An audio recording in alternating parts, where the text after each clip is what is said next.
Okay. And for this room, where are the mics? That's a good question. They must be above us. Okay. Yeah. Can everyone hear us online? I can hear you fine. Okay, great. Okay. Well, thank you everyone for joining the June Housing Commission meeting. Also happy Pride Month. We are going to start with public comment. You said we had no public comment. People signed up. Do we have anyone on the line who would like to speak for a public comment? Who did not previously sign up?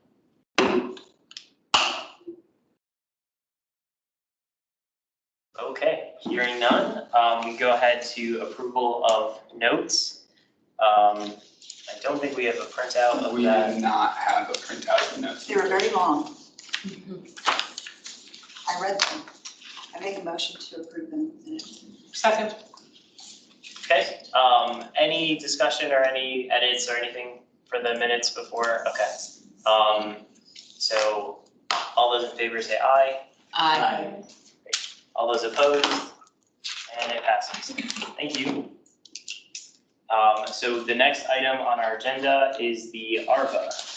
So we're gonna actually switch to ARBA and Crystal Towers 3 in order so that the Crystal Towers team can walk over to the Planning Commission after this. Right, because they have to, yep, okay, sounds, well, the next item on the agenda is Crystal Towers 3. Okay, so I can start us off. So I have a quick handout that I'll go over and then I'll pass it over to the applicant team. So one second, pull that up. Okay, so Crystal Towers 3, it's a site plan. It's located at 1600 South East Street in Crystal City. So the applicant is proposing to construct a new residential building and a new retail building. The proposed residential building is up to 10 stories, containing 209 units, and the retail building would be 1 story and have about 28,000 square feet of retail. So this site plan, you'll note the affordable housing program is similar to the last site plan we heard in Crystal City. The applicant has committed to meet the base affordable housing requirements. Additionally, the applicant will be contributing $1.4 million to the AHIF, Affordable Housing Investment Fund, to earn additional density. And so this is for many of the same reasons as you heard 2 months ago with the Americana Hotel site plan, but the main reasons for accepting cash instead of on-site units here, and you will hear a site plan after this with on-site units, but the main reason here is for the leveraging. So cash contributions do leverage more affordable units off-site and for longer affordability periods than on-site caps. And this is especially the case for projects located in areas where the rent differential between market and affordable rents are especially high. So for this project, the county will be able to provide the gap financing for about 18 units at the Crystal Houses infill development project, which the county has already made a commitment to and entered into an agreement with a development team for. So that $1.4 million basically would be leveraged into 18 units at Crystal Houses, whereas the county would only be receiving probably 5 or 6 units through the site plan process. And then again, you know, those units at Crystal House will be affordable for 99 years as opposed to the standard 30-year term that's received through site plans. And then in conjunction with that policy consideration is the budget. The county has made some significant and recent financial commitments, being the Barcroft Apartments, where the county opened a $150 million line of credit to help acquire and keep that affordable for 99 years. And then the $53 million anticipated ask for the gap financing for Crystal House. So both of those are big policy considerations. There is one for this site plan that does differ from Americana Hotel. So in talking with housing staff, compliance notes that where the contribution is usually around six or less CAFs, it really doesn't benefit from economies of scale in terms of administration and monitoring. So this applies to the time required per unit for both ownership and management and county staff. So really for all involved. So, Alex, do you know if we have the assisted listening? we do, but I don't think it's gonna work in the screen. And I'm not sure if it will. Hi Doris, welcome. Doors. It's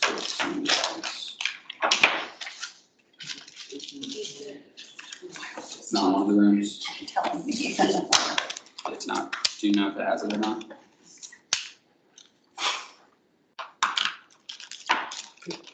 History.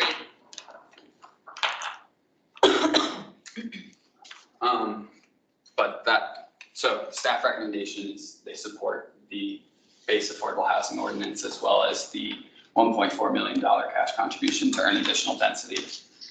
So I can turn it over to you all now. Thank you.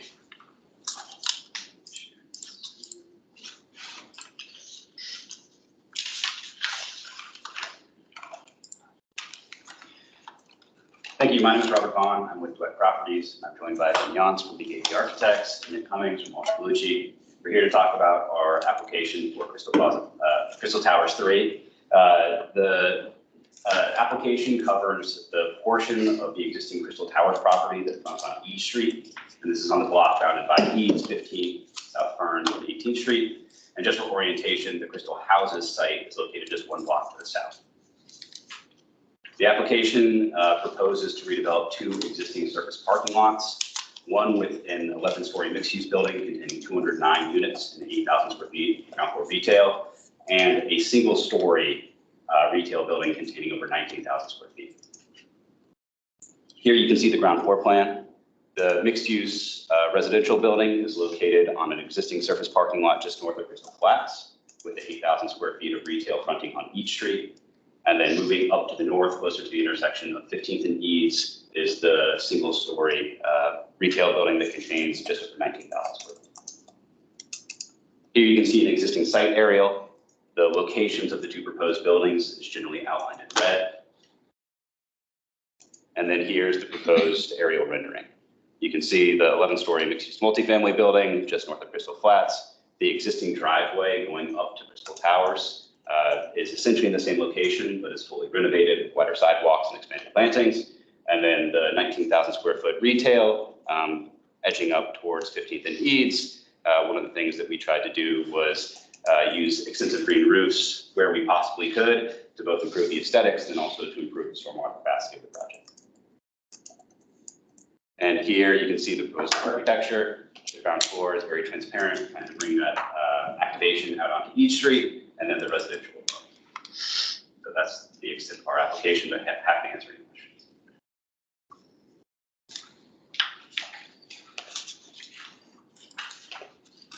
So no more presentations. Okay. I think on this one, the same concern that we had raised 2 months ago about the cash contribution instead of on-site units. Again, I feel like it's a case the county has made a commitment to a different site, didn't fund it, and then they're using projects like this where we could get additional units to fund units we've already sort of promised but didn't fund, which I think is a bad deal for the county overall. I understand why staff is proposing this, and it makes sense from a, we're looking for money to do the things that the county's already committed to, but I see this as, we could have gotten 5 to 6 more units on site at this property, and the additional Crystal House's units that were already sort of agreed to, and instead we're just going to get what's already been agreed to. So I don't see that as the best deal for increasing our affordable housing supply. But yeah. Yeah, I hear that concern. I did not mention one point in my presentation, which I do want to make, and that is that housing is getting about 1.4 out of the about $2.4 million overall package here. So affordable housing is getting over 50% of that earned density package. There's some transportation improvements and I believe a public space contribution or funding towards that as well. But housing is earning most of the, or getting the benefit of most of the earned density on this site. That's a 1.4 million you said? Out of about 2.4. Okay, so there's additional sums of money not referenced in here, okay. Yeah, that are going towards other community benefits, non-housing related. Go ahead, Paul. Alex, was the base contribution, that's always on-site units optional, right? It can always be just cash, right? Correct. So Or is it always cash? in the past, we have seen that applicants choose to do cash instead of on-site units. And that's a pretty well-known trend. So that is somewhat what we expect. But the decision does not have to be made now. It just has to be made before the first certificate of occupancy. So it's a decision that is made multiple years down the line. But it's entirely within the control of the developer. Yeah, it's 100% the applicant's option. Yeah. So I would join or sort of add my voice to what Kellen said. And I'm going to vote against this because for that reason, I think it's a beautiful project that it would be great if some low-income folks would get to take advantage of that beautiful building. We know that Crystal houses, one is to the south, I can't remember the numbers, but that's going to be a beautiful building as well. Apple's going to do a great job, we know that. But I feel like the loss of net overall affordable units is something to protest, and this is a protest vote, no doubt about it. And also, as I've been thinking about this in the Americana site, I feel like county sort of got a pig in a poke with the Crystal Houses deal. They took on the obligation to deliver these affordable units without a source to pay for them, which naturally created an opportunity for developers naturally to offload their affordable units there. And so you could, there's Crystal City and there's Crystal City. I think the northern part of Crystal City is not going to have any new affordable units in it because they're all going to end up in the old Crystal Houses site. And I think that's regrettable. So I think, it's sort of, it may not have been the best deal, but it's what we have. We're going to have a lot of affordable units in that neighborhood where there weren't before. So that's all for the good. So this is the ultimate in sort of shaking my fist. But I think the project is great.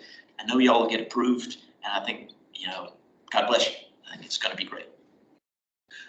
Totally appreciate and understand all the comments. I just wanted, for one quick clarifying note, the Crystal Houses project will have, multiple buildings. I think the first one likely to be constructed is almost directly across the street. Right. So just for a geographic location. I think that's important. I mean, this project is literally right across the street from that. So I was more thinking about the Americana site and up sort of northern, where the Amazon headquarters is, and all around there. And it seems like there was almost an intent to put all the affordable housing down at the south.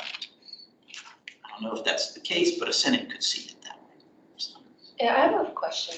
Well, I don't really know the procedure, so apologies if this is my first meeting, but I read through this and I have questions about what happens to the money. So the 1.4 million, right? Based on what I'm hearing, this would be kind of to offset a previous deal where the county needs money for affordable housing units. How would that be dispersed? how would that money be utilized? So, so for this, this project and the one we heard in April, so yes, the county has entered into an agreement with a development team, at a site that's very close to this one, to produce a significant amount of affordable units, over 655 affordable units at this Crystal Houses site. And they will be asking the county for around $53 million to bring those 655 units forward and complete them. And as Kellen mentioned earlier, there isn't $53 million in the AHIF budget right now. Well, I'm not actually sure about the exact numbers, but in the latest FY24 approval, there was not that much money. And so staff is proposing to help meet that $53 million obligation to use funds from the development teams, but specifically the ones in the same area, so Crystal City, so that it will be delivering units in the same area. So yeah, did that fully answer your question? Basically, there's a big cost that hasn't been paid yet, but will need to be paid, and this money will help offset it. In that first sentence where like the meeting the base affordable housing requirements, again, from what I'm gathering in terms of like the context of the conversation, there is the developers have a choice of either building affordable units or providing the cost, I guess, like the 819,000. And so the developers are choosing to put the 800,000 instead of incorporating affordable housing into those buildings. Yeah, so yeah, these are like really good questions, and we actually recently had a presentation on the base ordinance, and next month we're actually going to have a presentation on the bonus. And so it is sort of two separate things. They're two different calculations, and the base ordinance really is a calculation. It's in the zoning ordinance. It says, based on however many square feet, this is above the base, this is how much you're going to have to pay. And so that's what it is for this project. So the base will be $820,000 likely, or those few units, plus the 1.4. So with the base plus the bonus, it does go over 2 million, 2.2 million. And right now in that area, are there people living in those buildings? Like, I'm familiar with the Crystal City area, but I can't obviously have a map in my head. In which buildings? So in that area that you're trying to develop, right? So the Crystal Houses. So Crystal Houses it's a bit of a interesting site. There are Crystal Houses 1 and 2, which currently have people staying in them, but for what we're talking about, it's an infill opportunity. So they're building up buildings around that. So there's no current residents at this building for the funding that we essentially nobody would be like displaced if. No, it's a parking lot. No. Yeah. It's There okay. will be no displacement. Okay. So not like the project that we're doing, because they are developing the parking lot surrounding the existing 1960s buildings. Alex, question. So I noticed in the commission memo, we didn't have anything about the accessible units. So That was my question. yes, so there are not. Obviously, there are no on-site units, so there are 0 type A CAFs. The applicant has 2%, which is either 6 or 7 units. I think 6. 5. 5. 2%, Okay. 209. Okay, so 2% of 209 is 5 market rate type A accessible. And another question that was asked that wasn't in the handout, but asked last time, was about basically history of the developer, and they have not submitted a site plan in the last 10 years. Okay. And is that something that moving forward we could get in the memo, even when they're not capped, just market rate units, just the information about the Yes. accessible units? And I know we had a separate discussion when we were talking about the draft equity framework about other data that gets presented to the county board, which has a very long report, but if there's a way if we have data on other sort of protected groups that are impacted by particular time projects, that we could add those, that would be helpful. But happy to have more of a conversation about what that could look like, and because, you know, we don't want this to start looking like the board report, because it's just a lot more to have to digest, but there's a way to do that in a way that's concise. Yeah, so in the board report that was sent out earlier this morning, on page 31 of the draft board report, there is an equity principles section. I don't think it necessarily gets to what you're speaking at. It kind of mostly covers what we've already covered here today. But yeah, obviously, would like to keep those talks going and figuring out how we can provide that better. Sounds good. Laura, did you write that? Yeah, I first want to say that, Paul, your comments resonated with me, so you said it a lot better than I ever could, so I'd like to associate with that. And then, is there, I wish there were more accessible units in every one of our developments, because even if we may temporarily not need them, we eventually will, depending on what happens in our lives or aging. I'd be interested in knowing what's the distribution of like studios, 1 bedrooms, 2 bedrooms? I mean, how many of these units might be appropriate for families? So in terms of the proposed unit mix, Yes. we're proposing 30 studios, 24 junior 1 bedrooms, 99 1 bedrooms, 21 junior 2 bedrooms, and 35 2 bedrooms. How many of those the junior bedrooms? There's 24 junior 1 bedrooms and 21 junior 2 bedrooms. So nothing that, so a couple of nothing that would be larger than a 2-bedroom unit? We have not proposed anything larger than a 2-bedroom. So I would say that we also own both Crystal Flats and Crystal Towers. And so the Crystal Towers was built in the mid-60s. That has 56 3-bedrooms and 2 4-bedrooms. And even the 2 bedrooms there are almost average 1,400 square feet. So they are very large kind of family style units. We are trying to diversify the unit mix overall, and trying to propose units that we don't currently, that we can't currently offer to potential tenants. And also, how green will this building be? So we're complying with the Green Building Incentive Program. So that requires LEED Gold certification. Okay. Meeting the 20% energy performance, along with a whole host of other prerequisites related to bird glass and kind of biophilia. So there's specific On-site solar. Yeah, so we are proposing on-site solar, which is something that I don't know that anybody has done yet before, at least in the way that we're proposing it. I have more questions. So this building, obviously, it, you know, with having the 3 bedrooms, 4 bedrooms, like there's families living there, that surrounding area. Like, you know, when kids are around, like, what I've noticed is like when new developments come up, it's very like, keep everything pristine, don't sit here, don't sit there type thing.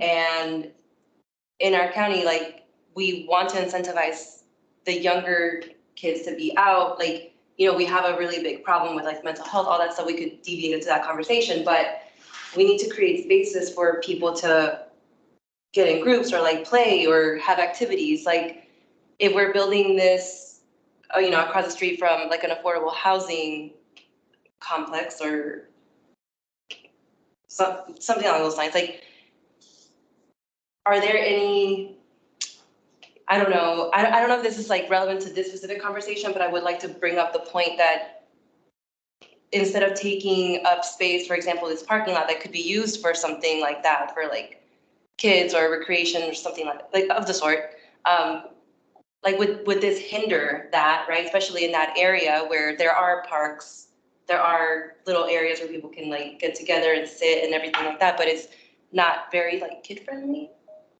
if that makes sense. So And maybe part of that, like, are there family-friendly amenities that you guys are Yeah, I think that's a proposing better as way part of phrasing that question. Sorry, I was trying to get my thoughts out, but There's that whole biophilia thing that we've seen before with all those paths. Is that where, there's all those paths that go through and connect?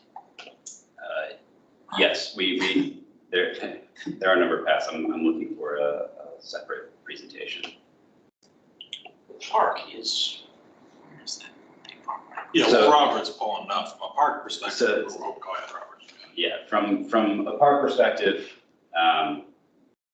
so with the delivery of Amazon and their phase, the phase one of their HQ2, which is located just 1 block north. So that does include a brand new children's playground, along with, I think, one of the larger and nicer parks in the county. I encourage you to visit it. We also own the Gramercy, which is adjacent to the playground, and the kids have been playing there late at night, very late at night, actually, surprisingly late at night. So in terms of what you're talking about,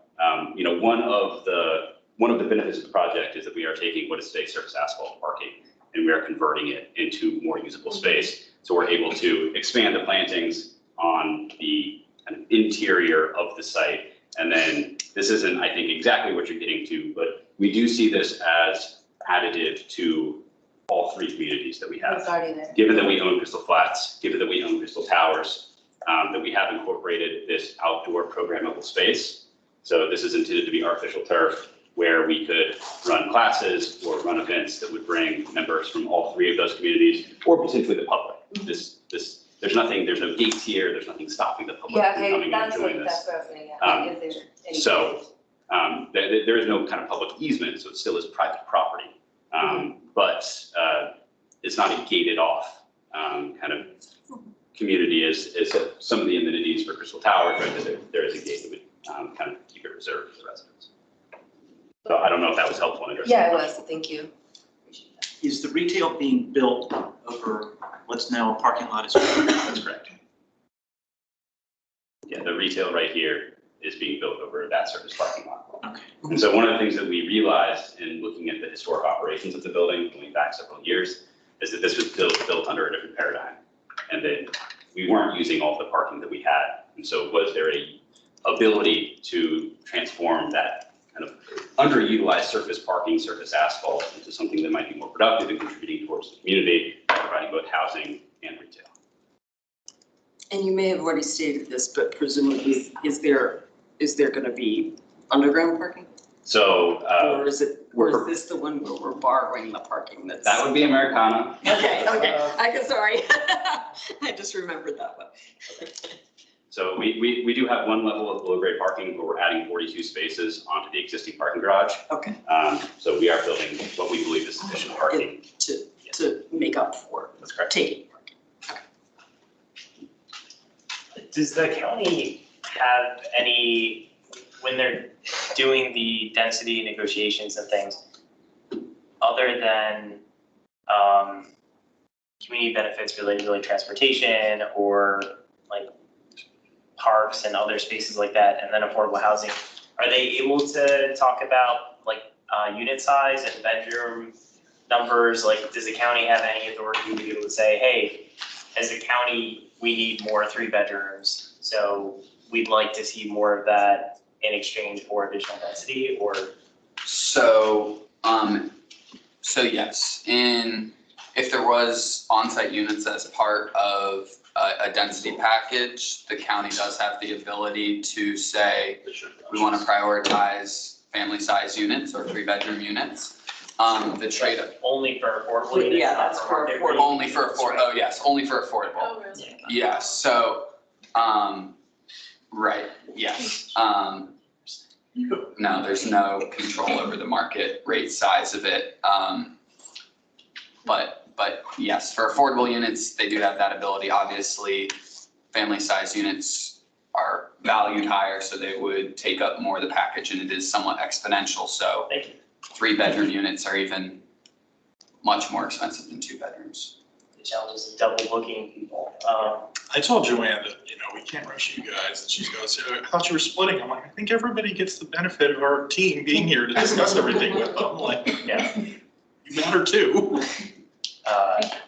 Just not as much as the planning commission. I've been doing this for a while, It's and okay, I am not we phased in the understand. least. These other people are more phased than I am. Like, they can wait a few minutes, I'm not. Because we use it based off of And then they're on- comparative. Yeah, exactly. Doris, you have a question? For 3 bedrooms, just so. So high. Yep, go ahead, Doris. I was just Advisory. actually wanting to ask this question on a similar line when you just asked that question, which was, is there something that the county can do when it's in negotiations to get developers off the dime and be willing to put in more than just the minimum building code 2% for type A units? And it's kind of also prompted by this week, I attended a Fair Housing, a HUD Fair Housing Act training. And they were going all over the various codes that are applicable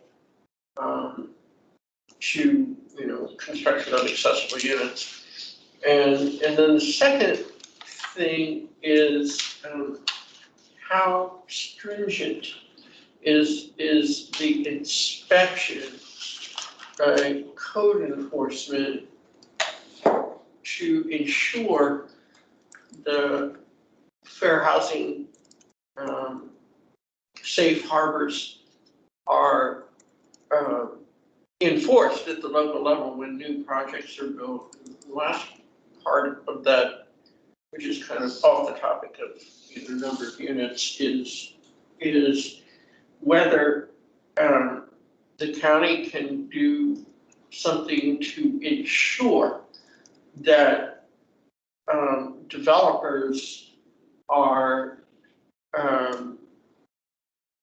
enforcing the Fair Housing Act, as I understood from what was presented by HUD, that they should have already set policies for requesting accommodations, and in particular, accommodations like parking spaces that are reserved for persons with disabilities. And so that's the question. So, starting with the first question, can the county basically I mean, incentivize? other than the 10% that you get use tax credits as would be for private.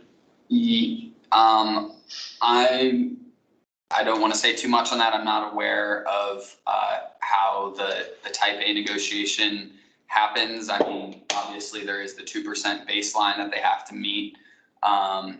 And as long as they meet that, I'm not aware of any reason that the county could stop the development going forward. I can look further into that and let everyone know. As far as how the inspections work for type A units, I'm also not sure. That is something I can look into. And then your last question, how can the county ensure requesting accommodations such as parking? Now, ensure that from the get-go, the landlords will have in place policies regarding requesting reasonable accommodations and how they will handle, for example, reasonable modifications when somebody is forced to, who needs a modification, physical modification. What policies will be put in place to hopefully ensure, for example, that the tenant doesn't have to pay not just for their own apartments modifications, but modifications to common units. But so that's the kind of thing. But the question one related to the type A units, but question two actually related to the required minimum accessibility under the Fair Housing Act. So that would be required of all. Any development. Yes, I'm not sure what exactly goes into every inspection. I'm sure that they do make sure that it is ADA compliant, but that is something I can check in with our inspections team on and report back to the full commission on. And the incentive thing came from the Affordable Housing Master Plan because, you know, it's saying we want to incentivize more accessible units. But the question is,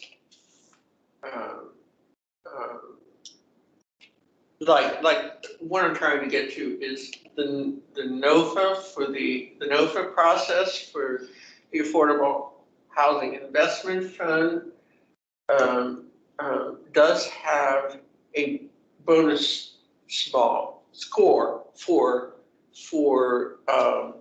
accessible units, you know, going from beyond the 2% to the 10%.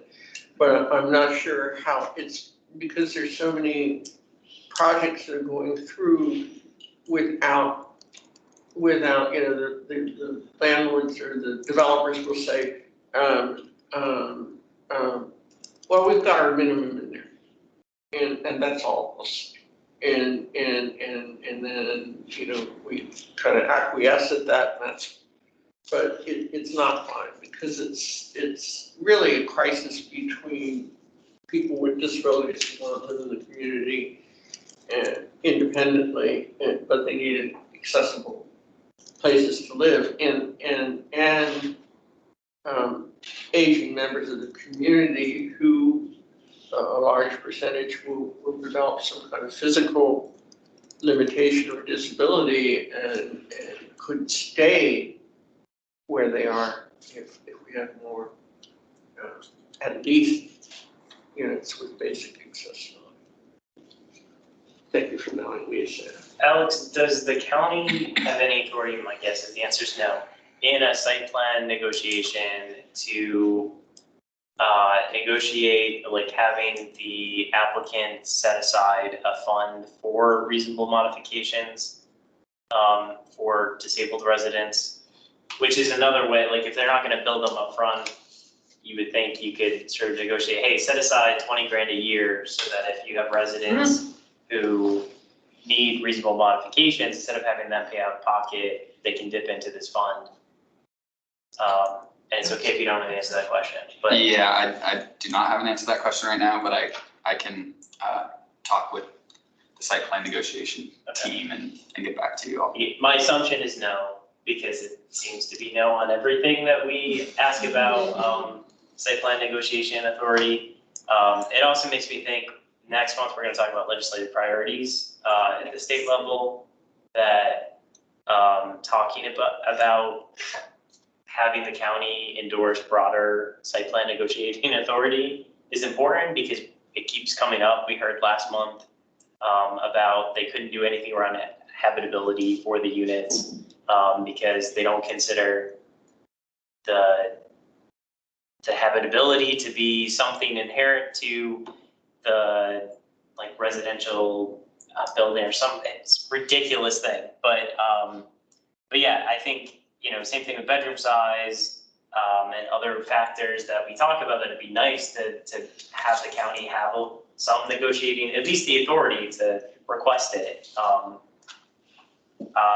Yeah, that's something that I think the commission should look at for recommending as a legislative priority, because we keep hearing, oh no, we can't do that.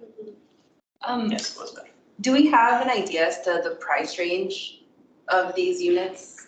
The units in the new building, it'll be market, and so it's determined more at, you know, the time that the building's opening. So it'll be similar to what, you know, a unit in the Americana would cost, depending on square footage and size, or any other newer buildings in Crystal City.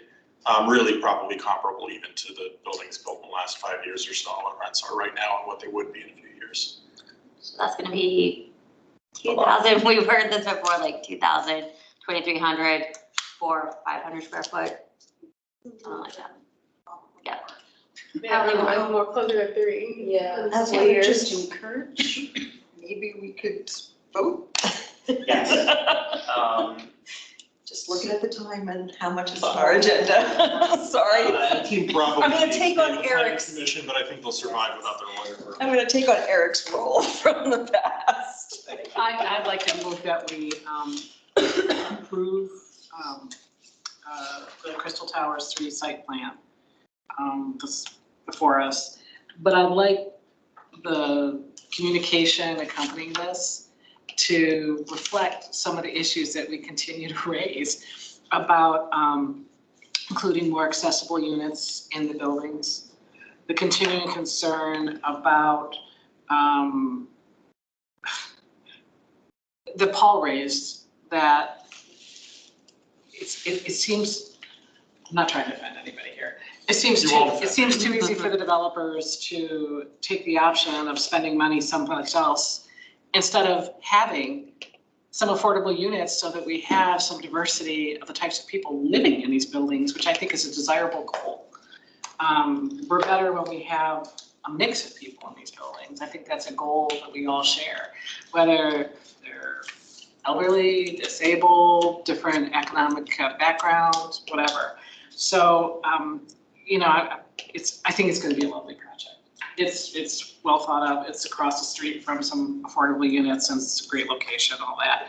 So I don't want to diminish that, and I don't want to not approve it because it gets targeted because of our ongoing concerns. So I'm moving that we approve it, and that the transmission communication includes some of these concerns as the asterisk I want us to put the pin on in. I'm going to be like the Mike Heminger hat now. I'm not supposing we put together a work group or anything, but we keep raising these same issues. We got to find a way to work with the county, with the board and our staff to create some sort of way of new policy, maybe something connected to NOFAs, legislative. I mean, we should explore all the different ways we could really push this and advocate. It won't happen overnight, but I'm getting frustrated with raising the same concerns because it's become, I think developers just expect they can do this. And, it's a rational decision from your point of view, but we have a different concern that we'd like to push and make these really great developments available to more people, diverse people. Okay, were you raising your hand for a second, or did you have a friendly amendment or? Just a comment on her.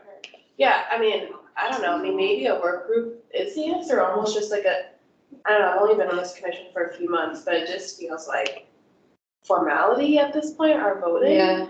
And it's like, if we actually want to make policy change, maybe we need to have a work group or switch something, because this is capitalism, right? They're gonna do what's best for them and their investors. So us voting and suggesting, do this and that, it's not gonna happen. They have no incentive to do it. So maybe we do need a work group to try and push the county to move somewhere else. I think that is a separate question from this vote, though. I'm seconding Laura's. I know everybody wants to go home, but we're actually trying to never mind. No, I appreciate that. No, I totally get it, because it's the same thing. I've been on this commission for years. It's the same We're thing. gonna do roll call. So Commissioner Escobar? Was there a second? Yes. Well, we I had was two. the second. Okay, thank you. Now we're to the vote. Yes. Yeah. So it's a yes or a no. Or no, Steve. Or do you want us to come back to you? Yeah, can you come Okay, yep, circle back. Commissioner Surface? Yes. Commissioner Macbeth, I vote yes. Commissioner Edwards? Yes. Commissioner McGilvray? I'm going with Paul, no. Okay. Commissioner Heminger? Nope. I think there was a voice, but He's you couldn't hear muted. it. You came off mute, but I didn't hear you, Mike. No. No? Okay. Commissioner Blake? Yes. Commissioner Brown? No. Commissioner Rubalcaba? Yes. Commissioner Montgomery? Abstain. Okay. Commissioner Escobar? No. Okay. That was, you guys made this hard. Okay. I How many for? have 5-4-1, it passes. Okay, 5 yeses, 4 nos, 1 abstention. okay. So it passes. Thank you all, thank you very much, for your time. Great discussion. I'll note that, we frequently do on-site units. It just completely depends on the situation and the negotiation of that. Doesn't detract at all from the points that were made, so. Okay, Yeah, like, honestly, just like sample, yeah. let's go on to the ARPA. Good luck with the. Yes. Yes. Probably mostly done. And I know they have similar concerns. They do, so I'm gonna go have the same discussion with them. It's wonderful to see all of you. Thank you. Thank you.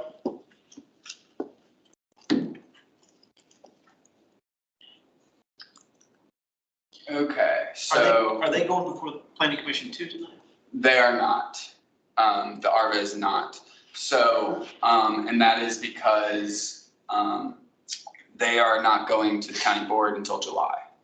We're getting them a month early, and just kind of has to do with how our agenda has shaken out, and the contribution was basically finalized in time for this meeting. So we decided to go ahead, but I realize I'm not sharing my screen. I feel like these have tentatively, or almost been our agenda for like 2 months in a row. And then, Yes. yeah, it keeps shifting. So, Oh, sorry. Mike's got a question. Mike's got a question. Go ahead, Mike. Hey, everyone. I just wanted to align myself with Commissioner Brown's comments, and I was wondering if that could be included in our letter that we send to the board. Yes. Yes, we will do that. And with that letter, everyone will have a chance to review it, make revisions as well in case we miss anything. We'll try to give people more than 24 hours to do that as well. Okay, well. What's that? Well, the slideshow is not working, it appears, but we can. You just click through. Yeah, I'll just click through like this. So you hit the slideshow tab? Mouse also isn't working, unfortunately. Place. The slideshow tab? Then the slideshow There's button. also the the tab. on top. Yeah. And then put beginning. No, it's not working. Never mind. Oh, Oh, it's in another screen. why? It's okay, we still. All right. Like this. Yeah. Okay, so I have a short presentation on the ARVA, and then I'll pass it over to the applicant who's online. So, moving on to the second site plan here of the night. This site is at 2201 Arlington Boulevard, right on Pershing and 50 there. And what is being proposed is the demolition of the existing Days Inn Motel and the development of an 8-story, up to 8 stories, mixed-use building with ground floor retail. There will be 251 residential units and 2,900 square feet of retail. And this is located within the Pershing Drive Special Land Use Study Area, which I will get to a little bit more in a second. So just a quick refresher for everyone on the general land use plan. So the plan establishes the overall character, extent, and location of various uses and serves as the guide for decision-making related to future development. Also called the GLUP. The GLUP map conveys guidance through land use designations which indicate a range of densities and typical uses for a particular location. So, typically, if the site is not within a sector plan area, such as the Clarendon sector plan or the Crystal City sector plan, then a special GLUP study is done to determine if the requested changes to the site are appropriate. And so this site is not within a sector plan area in Arlington. So the applicant, Arlington Boulevard LLC, submitted an application for a special GLUP study for the property. And they basically requested a GLUP amendment from low, medium residential and service commercial to low office apartment hotel. with an associated rezoning.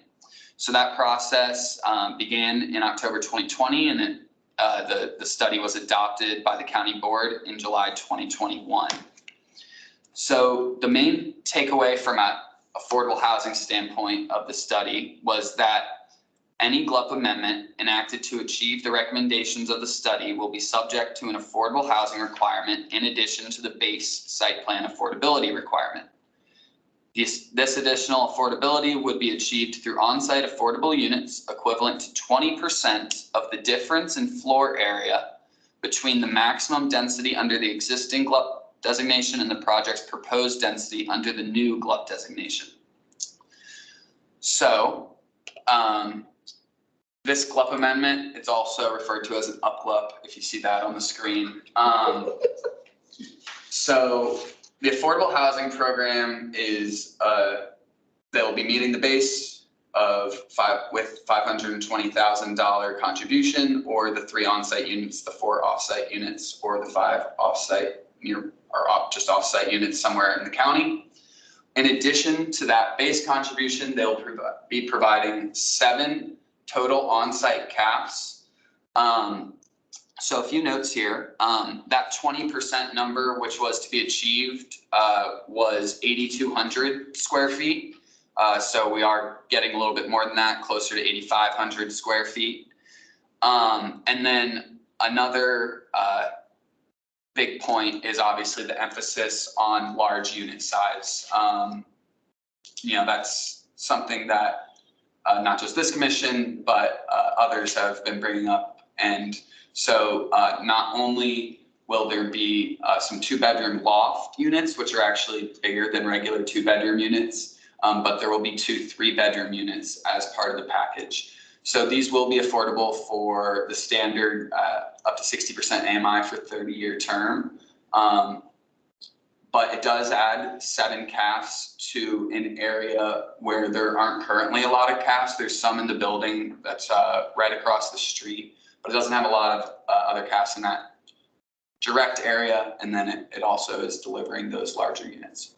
So, and then just a few quick other notes, ones that we talked about in the last one. The applicant has not submitted a special site plan exception in the past. This is a new applicant. And then there will be at least 6 type A market rate units in the building. And they haven't made a commitment to how many of those will be CAF type A units yet. That's the one last piece we're still working through, but they can speak to this. They have a desire to deliver on-site type A CAFs at the property, and that will be finalized in the condition language within the next month. So that is it for my presentation, and I can go ahead and hand it off to Matt. Are you on? Yes. Matt, you're muted. All right, still doing that all this time. Well, good evening, everybody. Ashton, are you able to grab screen control there and pull up our presentation? I will attempt it. Let's see how it goes. Well, while we're doing that, good evening, everybody. Volume at all? Can we increase volume or do we increase volume? I think we would. Sorry? I don't see the volume thing down there, do you? Oh, Yep. There you go. You all able to hear me okay? Better. It's a little bit better. Okay. And more in our settings and the teams. Yeah.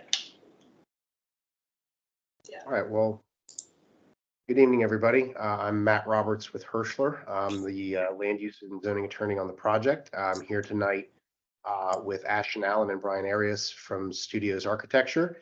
Happy to be here and looking forward to the discussion. As Alex said, we're here to discuss the R of the site plan, GLUP amendment and rezoning. Quick background, just to walk you through, because you may have passed by the site a number of times, may not be as familiar with it as we are at this point. The site is on Pershing Drive, right at the intersection with Arlington Boulevard, directly across the street from Fort Myer, and we're in the Lion Park neighborhood. As you probably are aware, it's developed today with the Days Inn Motel. That was built back in 1955, more or less. We'll talk about that in a second and the history that's there. It's currently split zoned, and as Alex mentioned, up until now, there really hasn't been much planning for the site. That being said, going back to when 2201 Pershing, right across the street, was approved back in, I think, 2006, there was actually some indication then that this site in the future for what we ought to do with it and replanning efforts in the future, but it was put off for another day. Next slide, please. Other way. There we go. There we are. The site does have a fairly long history, but it has always been a motel, at least since 1955. Originally known as the Arva, and we've done quite a bit of research into that history. These guys at Studios have pulled a lot of interesting stuff off of eBay, that you might not have imagined you could find. But the Arva Motel was really sort of a signature for the site with that blade sign and lobby. And as we'll talk about a little bit, we're going to seek to honor that historic aspect of the site with the site redevelopment. Next slide. And it's evolved over the years. It's been a couple different types of franchises, ultimately culminating on what it is today as the Days Inn. But again, certain features of the site have always been notable. That blade sign in particular, the lobby that faces directly onto Pershing and Arlington Boulevard. And again, we'll show you how we're planning to adapt that into the building going forward. Next slide, please. Getting back to the planning for the site, as Alex said, we went through a fairly lengthy planning process with the Long Range Planning Commission and ultimately the county board, basically from 2020 to 2021. And the Arlington County Board ultimately approved our special glove study in July 2021. That study basically asks us to implement a lot of different items and presents a vision for the site into the future. Ultimately saying that low office apartment hotel under the GLUP would be appropriate for the site, and a concurrent rezoning to CO15, which is what is called for under the low office apartment hotel designation, would also be appropriate. And so we filed several different applications for the site to implement that vision. One is the 4.1 site plan. We've also filed a rezoning and also a GLUP amendment, as Alex mentioned. So happy to discuss that a little further in depth with you if you had any questions about that. Next slide, please. So the GLUP set out, like I said, for some basic planning ideas and some key goals. Broadly speaking, it asked us to deal with a couple of major league issues. Primarily dealing with public spaces, creating new parks, which we'll talk about, and also improving what is now an asphalt area adjacent to the site within VDOT right-of-way so that we can continue the trail from Arlington Boulevard on south. It also asked us to create a gateway architecturally into the neighborhood, essentially mirroring what's happening on the other side and creating and completing that gateway into Lyon Park. And concurrent with that, we want to be sensitive to what's around us, both in terms of the multifamily residential at Washington and Lee, single family residential immediately in the neighborhood adjacent to us, and some of the low-rise commercial. So we're providing transitions in height and density. And then last but not least, embracing that site history, which we'll talk about again. Next slide, please. The outcome of all that is ultimately a mixed-use redevelopment of the site, including 251 residential units and about 2,900 square feet of retail or retail equivalent space in the building. We'll also be providing a number of community benefits with the redevelopment, primarily in those open spaces along Wainwright on-site park. But also adding to bike lanes and other things. And then last but not least, and for this group's purposes, on-site affordable housing. So with that, I'm going to turn it over to Ashton to walk through some architecture, and then we'll be happy to discuss. Great, thanks, Matt. And can folks hear me? Yes. Yep. Excellent. All right. Real big picture here. architecturally, it's a really interesting site because of that history of the kind of doo-wop architecture, and I think some goals set up in the GLUP about carrying that forward and mixing it with the neighborhood. The neighborhood itself, if you've spent any time in Lyon Park, is a remarkably diverse architectural neighborhood. This gave us a great palette to, I think, start to play in a really interesting way. Something that came up certainly in the last conversation about larger units on site. Before we get even into the architecture, we wanted to show where, you know, these 2-3 bedroom lofts that are set aside for affordability. I will show you where this is in a 3D rendering so you can understand it better, but I just wanted to kind of quickly show it in plan before we get into the architecture. We're going to go through a series of diagrams that show what was intended in the GLUP and then what we are providing with architecture. So in this diagram, we're seeing Pershing Drive bend off to the right and Arlington Boulevard peel off to the left. And this is, as Matt said, that kind of historic blade sign and lobby identity, which we've carried forward in this architecture with the lobby identity, a refurbished blade sign, which is a vast improvement over what's there today. But as you see when you kind of zoom in, is really building on the character of that original ARVA sign that that I think provided a lot of character and a lot of unique history on this site. This is the view looking across Pershing Drive, so it's as if we're standing on that development to the north that was developed in the early 2000s, looking south. So you see this drop-off court between two arms of the building, and you also see there's actually an internal private drive and access where all the service and loading is taken care of internal to the site, but it's also kind of this light at the end of the tunnel portal that I think does a lot to transform the site from what's there today, which is a very parking lot focused site, to a pedestrian and mixed mode focused site. This is the view. We flipped now. Pershing Drive is this on the left, and Wayne is down here on the south of the site, really focusing on this this park that's going to be delivered, a 10,000-foot new park for the neighborhood. That's a public use, public access easement. This is a view of the architecture as it sets back there with this park at that size. We've actually eliminated a driveway access that had been in the GLUP, was we thought it would be a better park experience to actually have it activated by program on all sides and relocated those services elsewhere. This is a view, again, looking across Wayne and down this particular type of drive called a muse.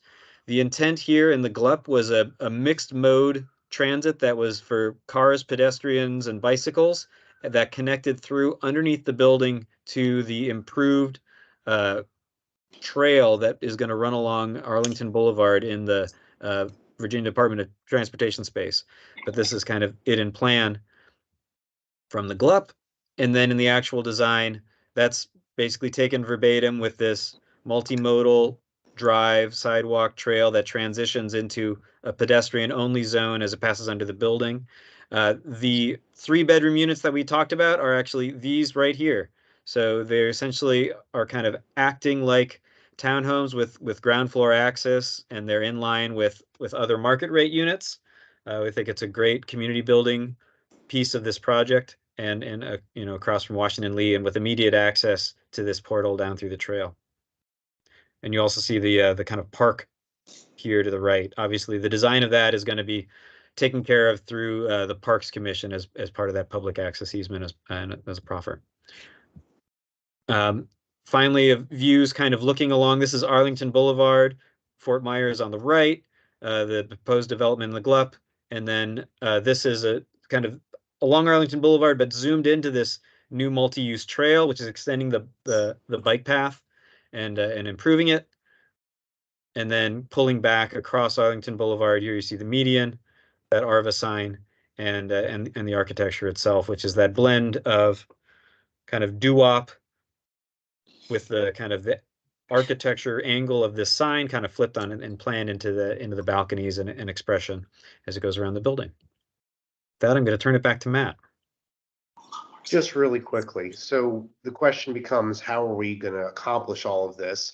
And obviously, you know, the county has a few mechanisms that we can borrow from.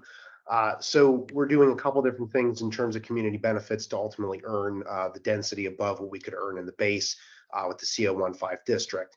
And I've touched on a few of those already. Ashton has touched on them. We are going to be providing LEED Gold certification for the site. We are doing 2 major public space improvements along the VDOT right-of-way to continue that trail, and also a 10,000 square foot park, more or less. We'll also be providing some off-site bike lanes, protected bike lanes that the county asked us to do. And then, for this group's purposes, and as Alex mentioned earlier, we will be having on-site affordable housing. I will say we are not earning bonus density from that. It is a result of the UpGlup that we've requested, but we are providing 7 on-site units, and they are quite a bit larger than I think you would normally find in most applications this size. And that really came from discussions with Lion Park community and staff. So, we are providing some 3-bedroom units, 2-bedroom lofts, and so forth. So very pleased with that package and happy to discuss it. But with that, thank you very much for your time, and we're looking forward to speaking with you all. Thank you very much. I think it looks like a really interesting building. So just from a design perspective, it's nice to see something different Yes. than all of the almost replicated designs that we see for every other residential building.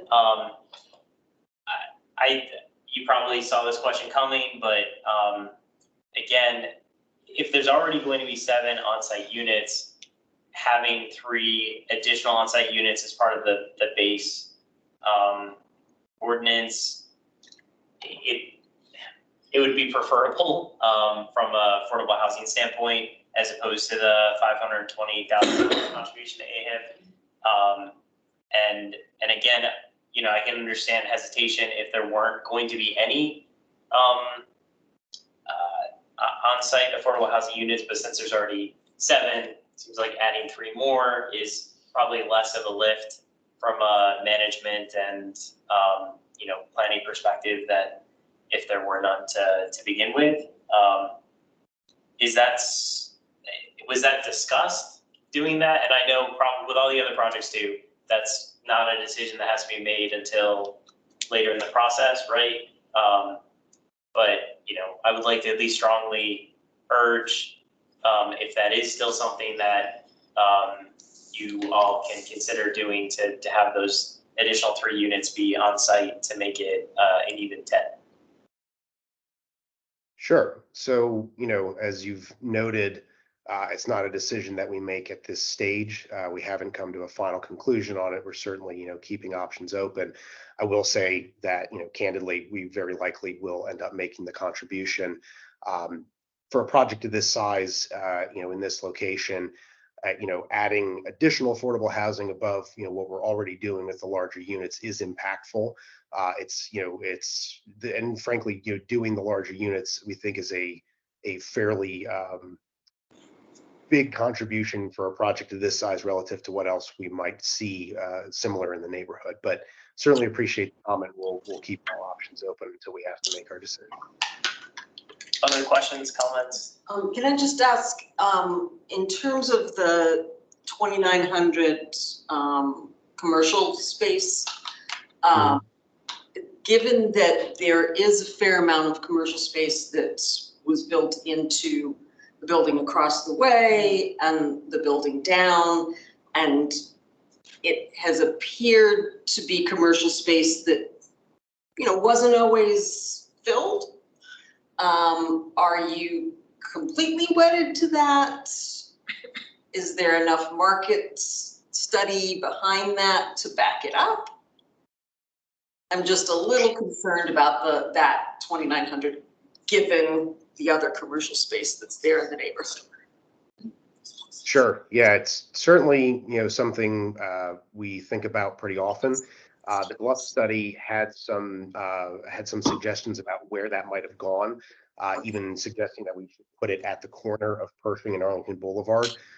We declined to do that, for the exact reason you just mentioned. You don't want something sort of dead at the corner. That does not, that doesn't yield anything good for that pedestrian access there. So what we've labeled it as right now is retail or retail equivalent.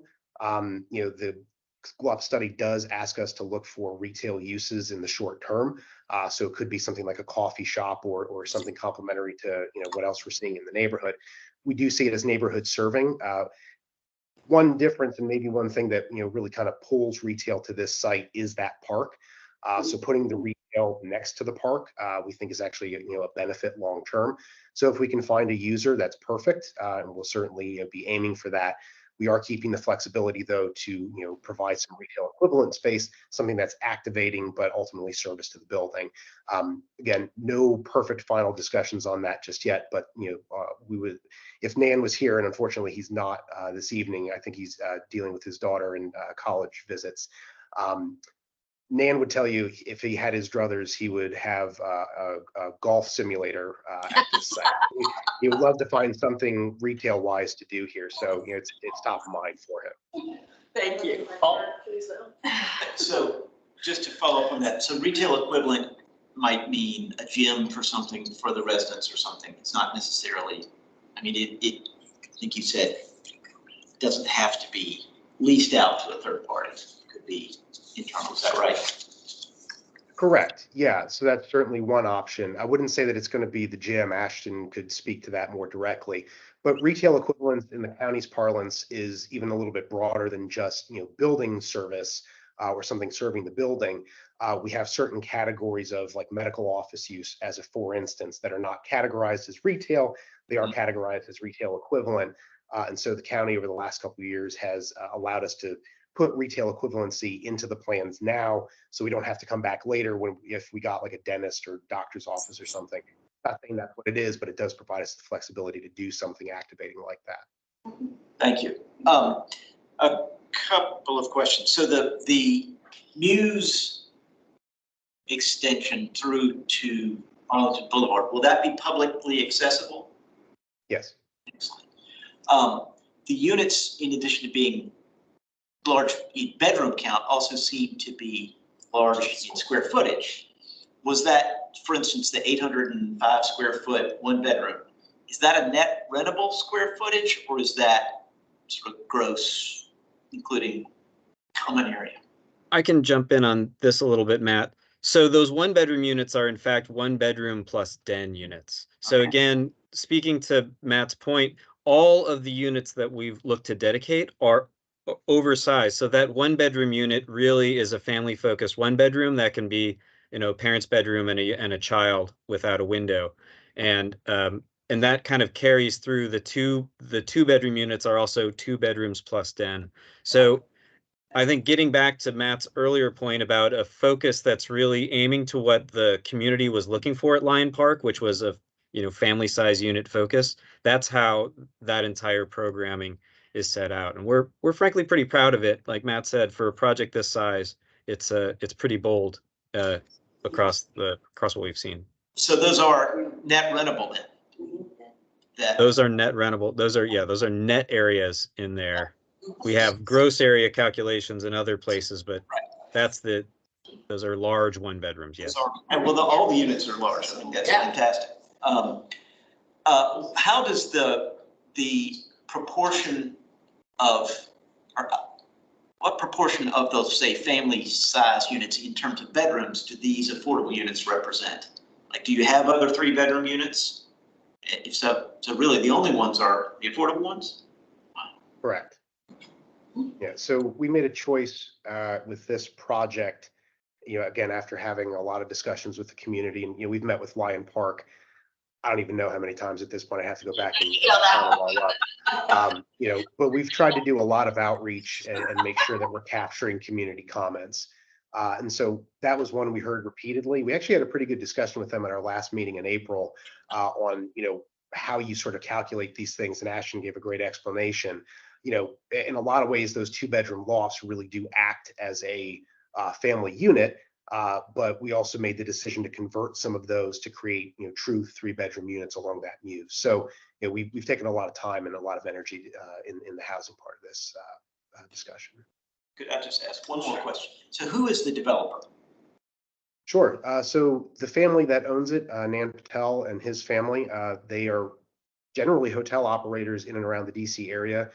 You would know them if I gave you, other of their sites. But Nan is the owner operator, will be taking this forward for development. He intends to own it long term, has no plans to sell that I know of. Wonderful, thank you. Thank you. Anika and then Lauren. Oh, but I think Mike has Yeah, his Mike. hand up. Oh, sorry. Okay, Mike, go ahead. Thanks. Matt, I think I heard you say you are a land use attorney. Is that right? That is correct. Okay, Guilty as cool. charged. I just wanted to kind of lift up some of the things that the chair was mentioning. Did you ever get a chance to read the book, The Color of Law? I'm aware of it. I don't know that I've ever actually sat down and read through it. Okay, it's a great book. Really highlights a lot of the stuff that I think this commission continues to talk about. But, in Arlington, the way that we do affordable housing, we don't have an authority. And you may know this, so I apologize if I'm repeating it. But, we end up concentrating poverty into the same buildings. It's 100% committed affordable. Those units end up being predominantly 90 to 95% people of color. And, time and time again, we're hearing from residents that the living conditions that they're living in are just completely unacceptable. You can Google Serrano. The Shelton had made the news today in Arl Now, so that's another good case study. But ultimately, the life outcomes for people that end up in these buildings are about 10 years. They're living 10 years less than their counterparts in other areas of the county. They, aren't given the same level of treatment, level of services. They might not ever see anyone that looks like them living outside of poverty. And so like that generational cycle of, living in poverty continues. And I think it's important to acknowledge that. I know that as a developer, it's not, you're here to make the most money, and I don't blame you for that. But in DC and Montgomery County, they actually do have laws, and it's inclusionary zoning. And, developers are required to put 15% of committed affordable units on site. And so, while the laws don't currently, require you to put more, I would just like to say, as a developer in our community, we've established the values that we kind of want to uphold. And, if you want to be a part of our community, I would just encourage you to kind of look at what the outcomes, developers like you are causing. But I did have two questions. And the first one was on parking. It looks like parking will be about 1-to-1. Is that right on the ratio? It's 0.8.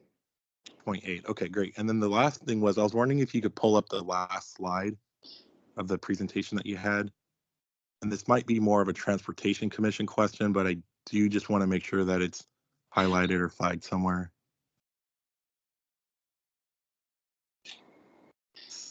So, in the deck that there you go. On Arlington Boulevard there on the right, there's a very, high velocity traffic that travels on that route.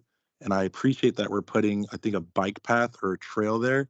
But is there some type of like barrier or something in case someone like goes up on the sidewalk or? Yes, it's a large tree stand. One more time, I didn't hear you. The tree stand that's shown on the images there, if Ashton can pull it back out. Okay. Those trees are existing today in the VDOT right of way. We recently got a comment from VDOT to replace those, but we'll essentially be replacing them one for one along that edge of Arlington Boulevard. So what you're seeing is Arlington Boulevard tree stand / landscaping strip. Then the path starts. Then there's a separate sort of berm and buffer before you get to the residential units on that side. Okay, great. Thanks so much. Sure. I guess just to quickly respond to the first comment there, though, I mean, this application is providing on-site affordable housing. So I think we are meeting the county's intent and desires. I've been doing our land use in Arlington for 10 plus years, and that's something I've always encouraged my clients to do. Thank you, Matt. Anika and then Laura. The 3 bedrooms, is there a den with the 3 bedrooms? No. No, it's flat out 3, okay. Laura? There's certainly living room space and other than that, but there isn't a separated den space like you might have in the 2-bedroom den. Okay. It may have been on one of those slides, but some of the print was really small and I couldn't see it. But the number of disabled accessible units? Sure. So the type A units, we have to provide a minimum of 6 with this application. 251 units taken over 2% is 6, more or less, and that's actually rounded up. But in any event, the goal is to provide as many of those in the affordable housing side as possible. And then whatever we can't accommodate in the affordable housing number of units would be on the market rate side. But overall, we'd be providing 6. So in this project, are all of the type A, they're in that group of 7 affordable? The goal is to place as many of them into affordable units as possible. And then if we, whatever we're able to accommodate in that, we'll capture up to 6 if we can. But, anything below 6 in the affordable side would be recaptured on the market rate side for type A unit. So we haven't come to a complete conclusion yet on exactly the allocation between these two things. But overall, the building will have a minimum of 6. Okay, thank you. Thank you. I'd like to wrap up discussion on this. I think motion-wise, I'd like to make a motion that we approve this, similar to the last motion that we had for Crystal House, that we recommend that the units be instead of in lieu of 520,000, that it's 3 additional on-site units. Any changes to that? Okay. Do I have a second? Second. Okay, thank you, Margaret. And then let's do roll call votes. Let's go with Commissioner Escobar, Yes. Commissioner Surface. Yes. I vote yes. Commissioner Edwards, Yes. Commissioner McGilvray, Yes. Commissioner Heminger, Yes. Commissioner Blake, Yes. Commissioner Brown, Yes. Commissioner Rubalcaba, Yes. Commissioner Montgomery. Yes. Okay. Thank you very much for your time tonight. Appreciate, again, the design of the building, the 7 on-site units, and you presenting before us tonight. Thank you. Well, thank you, everybody. We appreciate the time and look forward to taking this forward. Thank you. So Kelly, can I just Yes. reiterate for the group but also maybe some of the folks who are new, that, and sort of piggybacking what Laura said, that I think, and you said that maybe we do want to look at, but in order for us, am I correct, Alex? In order for us to adjust the base requirements and all of that to either be like Montgomery County, where we're forcing units on site versus the cash payment, that requires an action enrichment, a legislative action. Correct. So I just think that's important for us to recognize that I think, and going back, I think we can make these statements, but we may want to make a blanket statement and not with each specific development, because developers are gonna, it's human nature to go to the point that you need to go to and not necessarily beyond that. And from a financial standpoint, I'm sure they're pushing those limits. So just so that we don't kill ourselves with each and every one of these. I like the idea of a template. That's what you're saying? Yes. And then to then go back to, I think we're planning on having the discussion around legislation, and we can really attack it from that perspective. That makes so much sense, Margaret. Thank you. So the next agenda item is the review of the Housing Commission Charter. So hopefully, what's that? I think Mike had a question. Oh, Mike, sorry. Go ahead. Yeah, just briefly, I think, I hear the point on, each property, but I also think as a commission, when we look back over the last, 2, 3, 4, 5 years, when someone FOIAs these records, what they're going to see is that a commission has kind of brought this up over and over and over and over again. But, maybe we have language that we just kind of put into each letter. But then, offline, I did ask the chair if we could get Matt DeFerranti at an upcoming meeting, just so that we can express this to him. But I do think that there's importance in, kind of showing that we've talked about it over and over again. Thank you, Mike. I don't think we would lose the ability to talk about it, but it might be a much more focused conversation. Yeah. That's what I'm saying. Okay, so hopefully everyone had a chance to look through the charter that I sent out a couple weeks ago. We're supposed to look at this every 3 years. It's been quite a bit longer, I think, since the commission has reviewed the charter. My goals in the edits that I proposed were making it a bit easier to read and also refer to different sections. So adding like the section headers. Also for me, the name change was big because we are technically the Citizens Advisory Commission on Housing. No one calls it that. We don't call ourselves that. And I'm big on you should have on paper what you do in practice and not have a mismatch between the two. So I think we should just be the Housing Commission because that's what everyone thinks our name is anyways. Here. Some other things, just updating in the functions and scope, added equity focus, trying to clarify some of the language, also added basically a fair housing element to that as well with the affirmative of furthering fair housing, expanded the like where it was calling out specific groups to pay attention to, other historically marginalized populations that feed into the equity framework that we'll be discussing. And let's see. Then the membership section, it's been I don't know the last time the county board actually paid attention to having specific numbers of representatives from each of these categories. So again, I know that is not the current practice. I want this to reflect what we actually do, and if the board is not going to pay attention to, and the chairs are not going to pay attention to having specific numbers of representation from each category, I don't think it makes sense to be in our charter that way. It can just be, these are the types of members that sit on the commission. And also I realize that under membership, it should be changed to the Housing Commission. That looks like one that escaped my red pen. So that is a change to be consistent with the rest. And then added the vice chair, so that's a position that we've had on the Housing Commission, but it wasn't in our charter, so just included that.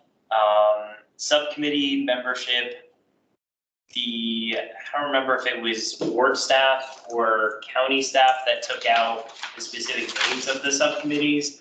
They didn't want them referred to anymore. I didn't make that change.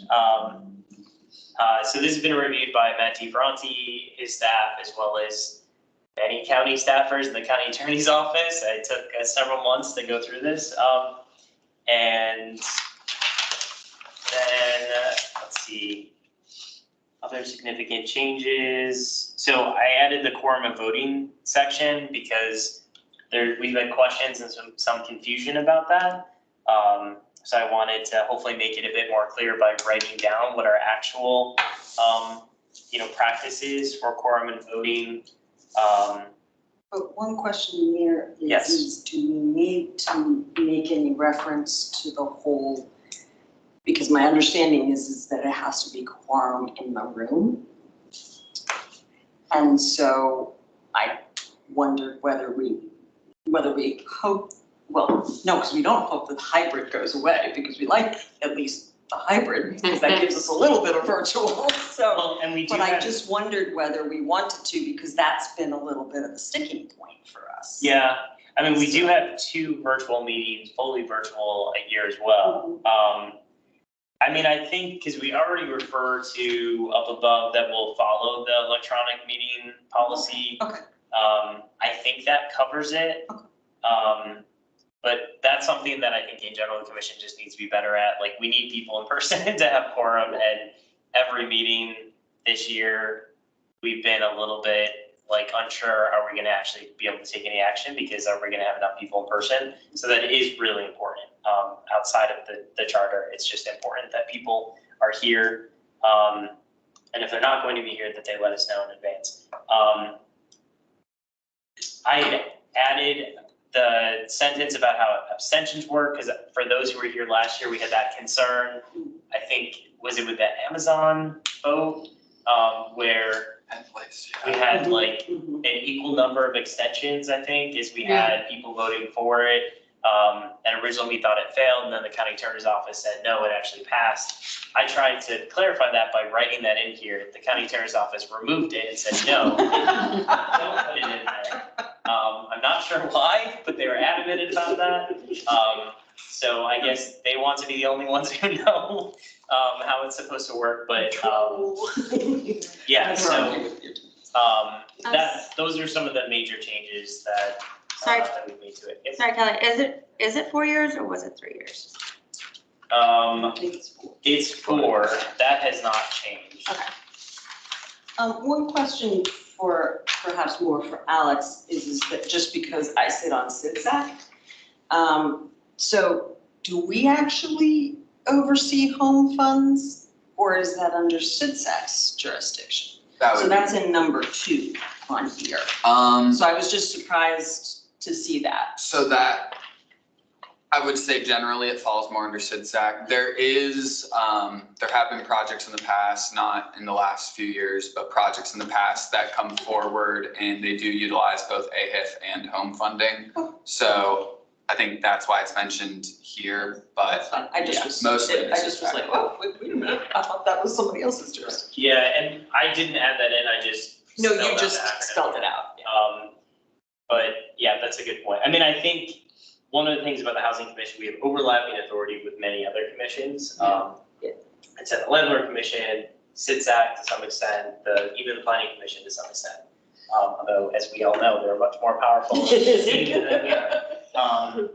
But any other questions or, yes? So like what happens when your 4-year term is up? You just get reappointed, or does someone contact you, or they say bye-bye, we never want to see you again? So usually either Alex or myself will reach out to the board member and ask them if they want to be reappointed.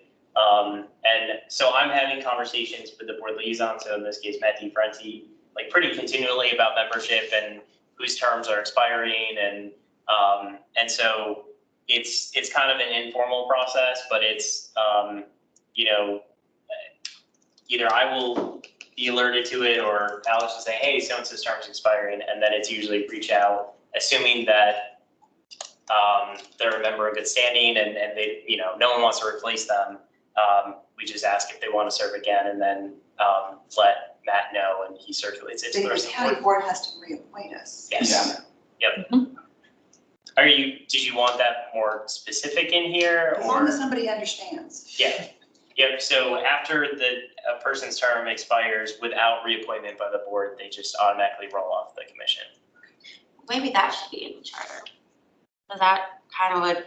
Because the process that people should know. Yeah, that would Because be. this is something that you would give a new commissioner and then you read it. Yes, I guess I'm just wondering, Well, I was gonna say, it's sort of like bylaws, and well, that. bylaws don't always get into the full process, do they? That's probably in some other document that explains like how, for all commissions, Yeah, I thought like it the was appointment online. process. So we can potentially spell it out here. We just have to be careful that whatever language we use matches whatever language is in other, and it probably would have to go through the legal review. I was gonna say, Yeah, back to the lawyers, yeah. So, yeah, a change like that would probably delay board approval of this for another month or so, but okay. Well, we're recorded, so someone can go back. You know, maybe just confirm this document somewhere else if it is. Yeah, I'm I mean, almost I know. positive it's on the website. Yeah, and it definitely is documented somewhere, because the board can't do it unless it's written in an ordinance or something that gives them the authority to, so. That seems fine. Kellen, I'm looking at the page on the county's, our commission's page on the county, even they call it the Housing Commission. It says Citizen Advisory Commission.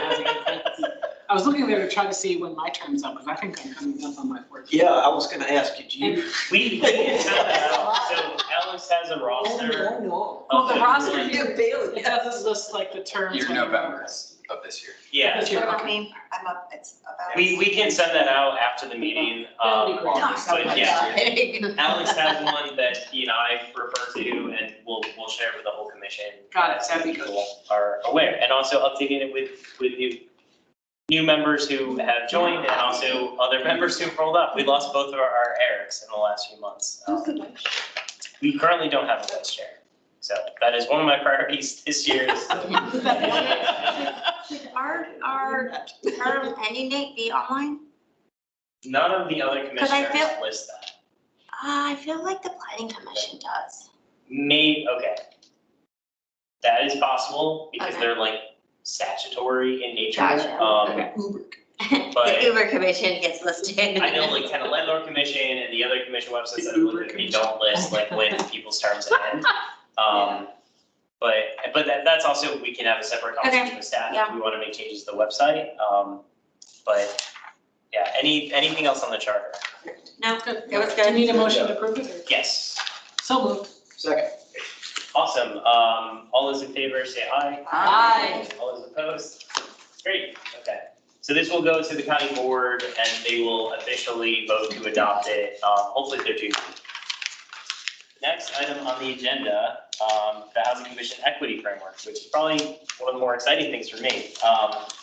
So this is something I put together because we talk about equity, the county talks about equity, but what does that mean for us as commissioners? This document was meant to provide a pretty straightforward and simple guide for commissioners to think about equity as it relates to the equity resolution that the board passed in 2019. And this was also meant to help be a starting point with staff as we look at trying to get more data about and more information about the equity analysis that staff is already doing or starting to do in a number of areas.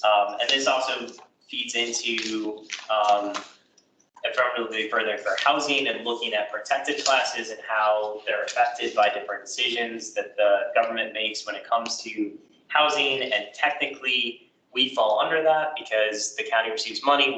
We're sort of an arm of the county loosely from HUD. And so we share an obligation as well to be thinking about, especially how protected classes and different groups are impacted by the decisions that we're recommending that the county makes. Yes.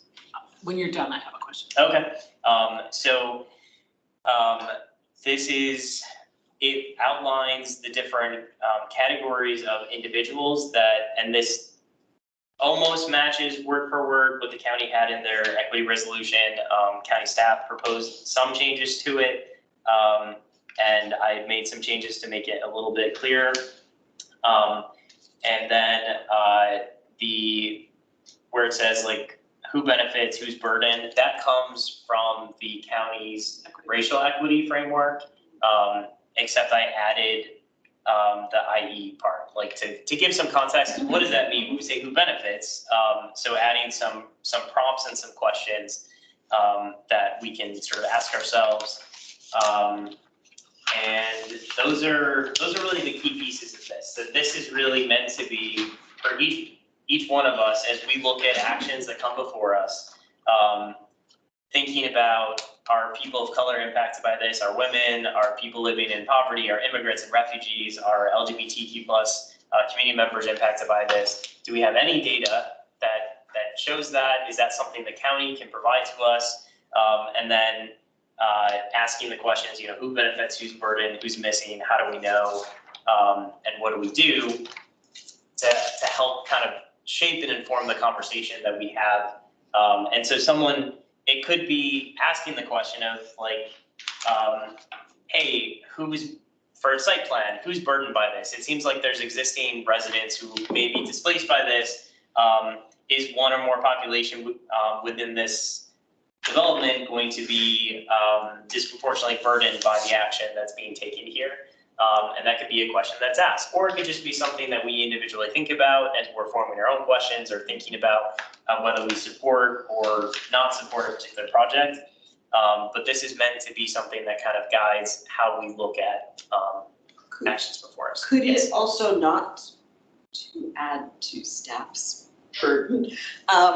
But could it be, so when we do have like site plans and there's a staff presentation that goes along with that, that those 5 questions could be addressed as part of that? We've discussed that. Okay. So I've had a couple meetings with staff about equity for a commission, going back to probably February, but most recently we met with like Samia and Venetia, other county staff. There's a lot of people in that meeting, to talk about this document, what it means, answer a lot of questions they had, go through edits that they had in it. And part of what we talked about and what I talked about previously was I'd like to get to the point, and you saw my question to Alex today about the accessible units and people with disabilities, that we want to see that in the presentations and in the reports coming before us. So we don't have to just separately think to ask that question, but we have that data that we consider beforehand. And if we have information about immigrants and refugees, by we, I mean the county, also including that in the presentation, saying here's how many people in, you know, this existing unit that's going to be redeveloped are immigrants or refugees, or we probably don't have a lot of information about sexual orientation or gender identity, but if we for some reason did, you know, including information about that as well. We're still in talks about what can the county do as far as, you know, shaping the memos and the presentations that they provide to us. That is my goal, to get to the point where like this is part of the template and that they're just sort of like, we're answering these questions for you, at least providing this data for you to consider. Or where we don't have that information, we're letting you know, hey, we don't collect this information. And then that maybe spurs a conversation, well, why don't we? Maybe we should. So that's ongoing. Part of it is resources. The county doesn't have a lot of resources to do that analysis on a regular basis. But Venetia did say when we last met, they do have a lot of data that is not included in what they send to us. Some of it goes to the board. And I did ask, can we start providing that to the Housing Commission? Because we'd really like to see that. Like immigrants and refugees is one area which is like, oh, we do sometimes have information about that. I was like, oh, I didn't know that. So that's something that it's a continual conversation. This is meant to sort of be like a first step of we're committing as a commission to this is important to us. We want to start doing this. And then we can use this as a framework with staff to say, like, can you help us answer these questions as we're, you know, doing our review of items before us.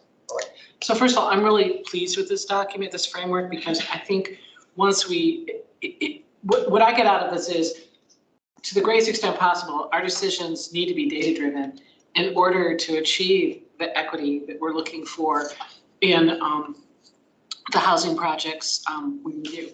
So, but that's not an easy place to get, because even though the county's equity policy has been out there for a while, the racial equity policy, transforming these seemingly obvious questions into data points is hard. And I appreciate what Margaret said about not even adding more to Alex's burden for us. So this is where these questions come from. When I was reading point 4, I was like, is there a data dashboard or something somewhere for the housing data we're looking for? Like one place it's a home, and not just like the updated GLUP study, but like an actual dashboard where we could go and see, you know, or a collection of links to the databases so we can look up some of this information. I think that would be helpful. And we like put it on the Housing Commission page, the landlord tenant, put it somewhere where we can, anyone interested can go and find these data points, and like Venetia and everyone's got, that stuff doesn't do any of us any good when it's just siloed someplace in some office somewhere in this building or somebody's computer. So that's the first point.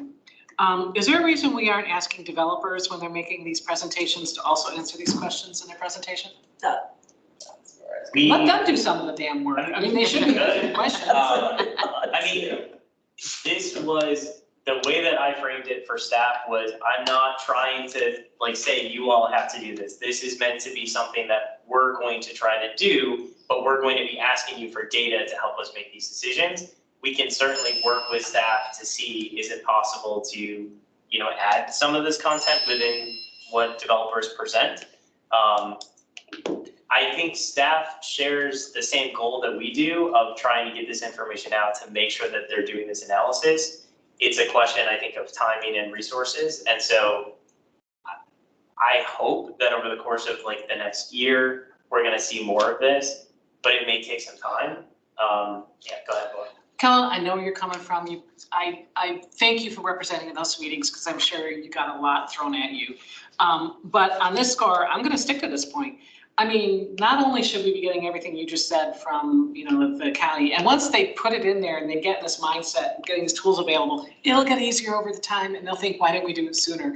But the reason I raised it, that the developers ought to be putting this into their presentations, they need to be thinking about this because look at the questions we keep giving them. It's all on this stuff. And they can afford to pay their people a lot more than we can hire people for the county. Let them go and get this stuff and put it in there. They ought to be doing this automatically anyways. And I think this is a useful, suggestion to the county and as a requirement. Correct me if I'm wrong.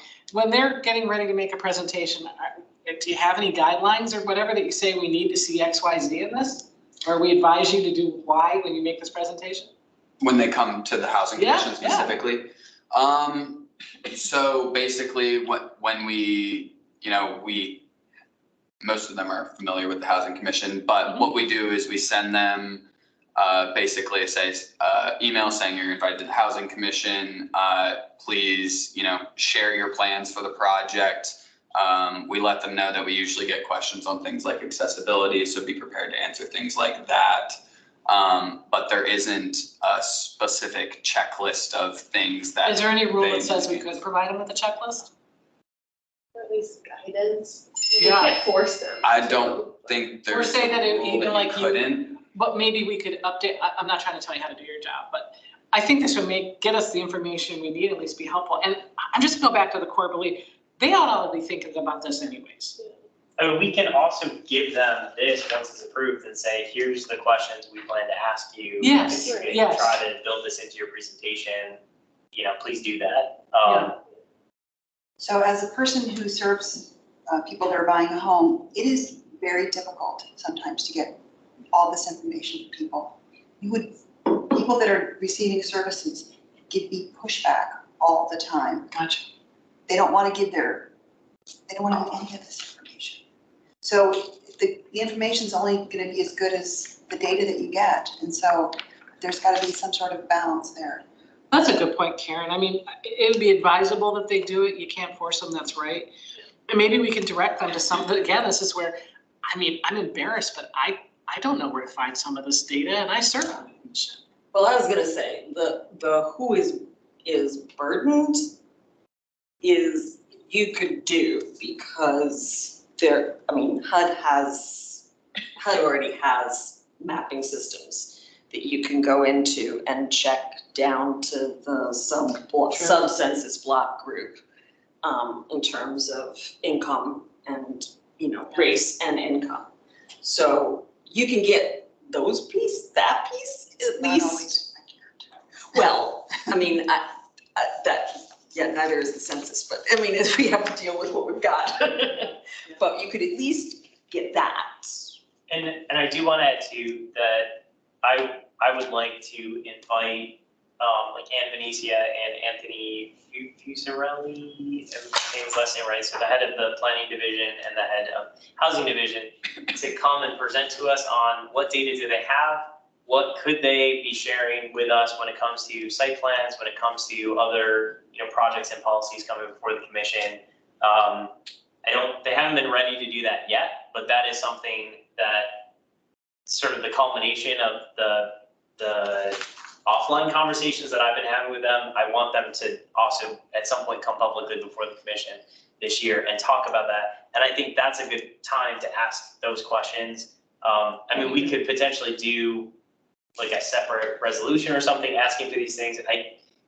I would prefer to have that discussion with them first and then, see what they have, see what they think, because they want to work with us on this. I think a lot of it is probably just a question of timing that I can do that for you. It's just going to be a year because I have to do these other things first. And, here's our priority list. So I think continuing that conversation offline. I think this helps move us forward. And then having them come maybe in the fall to present on like, here's the data we currently have access to that we could be sharing with you. Here's what that could look like, and then sort of shaping that from there. That sounds really good. I know I'm starting to sound a bit like a data evangelist on all this stuff, but I think that it's a good framework. I really think it'll make the decision-making tighter, and it'll help the Housing Commission really drill down into some important recommendations with data backing it up.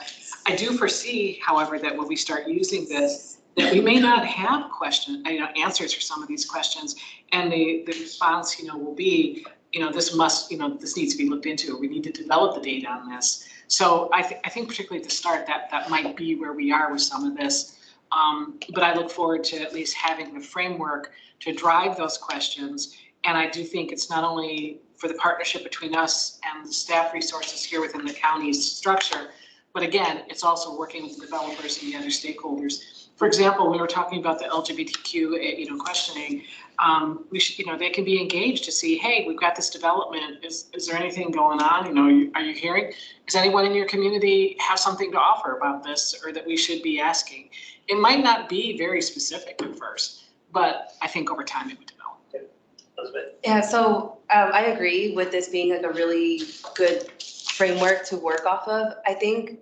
And please correct me if I'm wrong here, because again, my first meeting, but from what especially having these conversations with developers today, it seems like at the end of the day, there's still policy and laws that kind of restrict us, right? So we asked all those questions today, like, you asked for more affordable units, or we talked about the impacts that these developments have on communities, or underrepresented communities and stuff like that. But it's like, at the end of the day, the whole thing was like, well, we can't do that. We're still just going to give you the 500,000. So I, again, agree that it's a good framework. We have to start somewhere. But I think we need to be very smart in how we implement it, because we do have certain constraints. So it's like, how are we going to change a developer's mind? I doubt, and this may be like cynical, but they're gonna be like, we don't care who's burdened. We're just trying to get our building up, right? I just think we need to be like very strategic in that sense, because again, they're gonna, they were like, no, sorry, seven's enough for you. Like, it's fine, just be happy with that. Yeah. Well, and I think part of it, to Laura's point, is you're establishing or you're building a record, and maybe Mike said this too, you're establishing a record, right? Mm-hmm. Like, every time you're asking that question, and if the answer is, well, we didn't even look at the LGBTQ plus population for, this neighborhood, and so we have no data on that, that becomes a point to say like, hey, every developer that we've talked to has not looked at this, and county staff hasn't looked at it. So you go to the board and you say, why does no one care about the LGBTQ plus population when it comes to housing? Why do we have this equity resolution that says this is an important population that has unique burdens in our community, but we're not doing anything about that? And then that becomes like, well, now we have data that shows we're not doing anything about that. Yeah. And we know there's unaddressed needs. And we saw that in the Fair Housing Plan, that they even talked about, here's the issues with the LGBTQ population that they're facing. There was no strategies or actions related to them. So I think that's part of what we can do by establishing this for ourselves and then having this conversation. Doris, did you have? Yeah, I just wanted to say, I think this is excellent, particularly because I think it helps Arlington get ahead of the new affirmatively forwarding for housing rule and all of the requirements that it looks like for reading the proposed rule will be there, and then it also advances the whole idea of equity throughout the community. So I think that's really great. I've just had a curiosity question. It also appears to me to be very similar to what they're trying to do in Fairfax in the One Fairfax policy, and I'm just curious whether you would consider it, similar to that. Although I actually like the way you're putting it forward. Doris, I actually don't know anything about the One Fairfax policy. Oh. It's the racial equity policy. Okay. If you could forward me any information about that, that'd be helpful to take a look at. Yeah. I think that was the other interesting thing when I was putting this together is that Arlington has started with race, which is great. It's very important to start, somewhere and starting with racial equity. It's very important. But I also recognize, I was like, none of these other categories in the equity resolution have gone anywhere. There's no framework for them. It's not part of the conversation. It's only focused on race, which is a huge improvement from not focusing on any of them. But I wanted to make sure that, for our commission, that it's not just race. That's a hugely important, part of the equity framework. But there's all these other categories as well that also deserve our attention.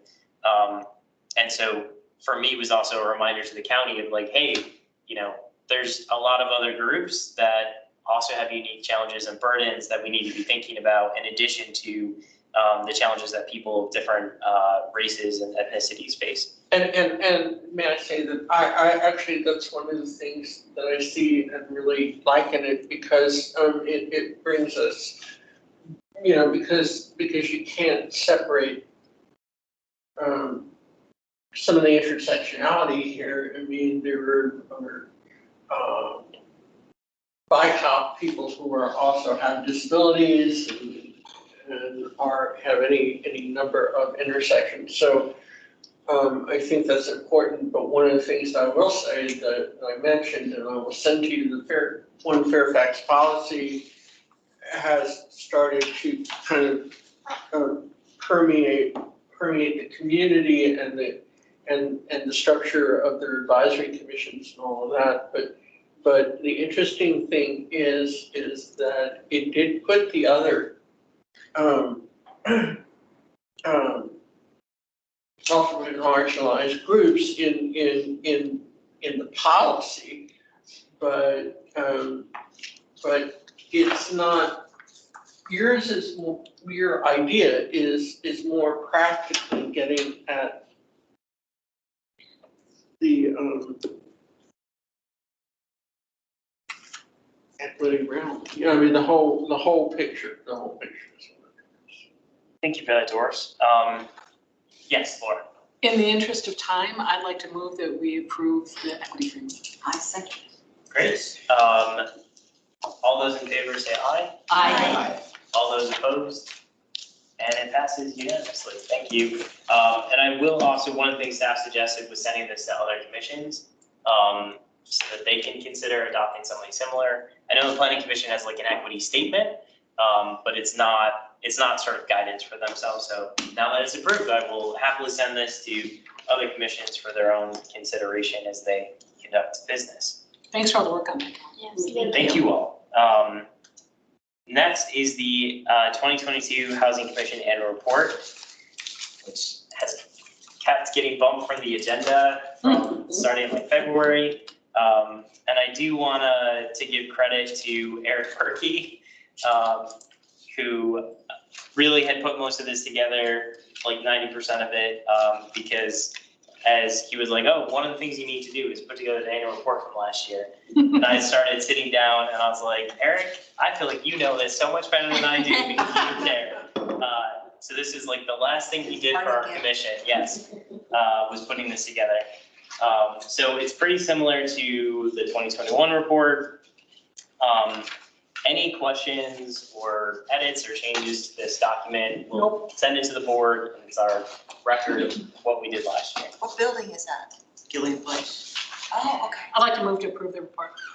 I second. Okay. Beautifully. All those, oh, yeah. Sorry, just one thing. Oh. Do we need to start the title of all these documents, the Citizens Advisory Commission, is that going to change this to Housing Commission or leave it as is? It would change.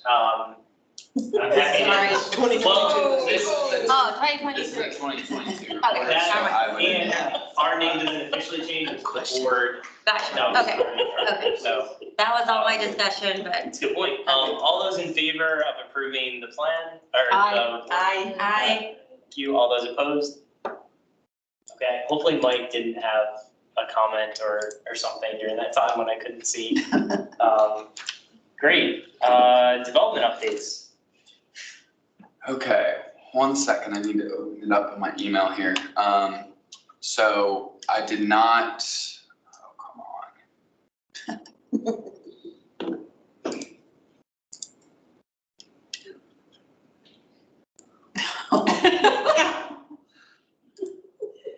Can't things be easy?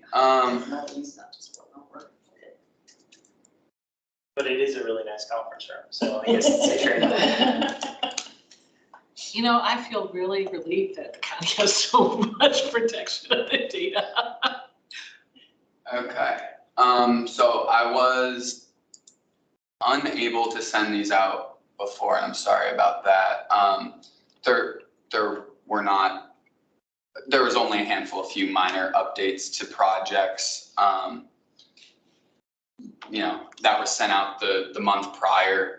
One of the issues I was having was actually the meetings roster, and I know that's something Kellen wants to go over tonight. But the only big update, and it is good news, Park Arlington closed on its financing last week. So yes, that is closed officially. So that's the one substantive update. Other than that, there are a few June items here. The continuum of care, which I I'll do know. that one. Yeah. Great. What is it? So the continuum of care is basically our homelessness services within the county. So prevention, providing services while people are homeless, and then helping them transition out of homelessness. And so continuum of care is a committee made up of the county and like nonprofit representatives who discuss what that should look like, and they, you know, help advise on what to do.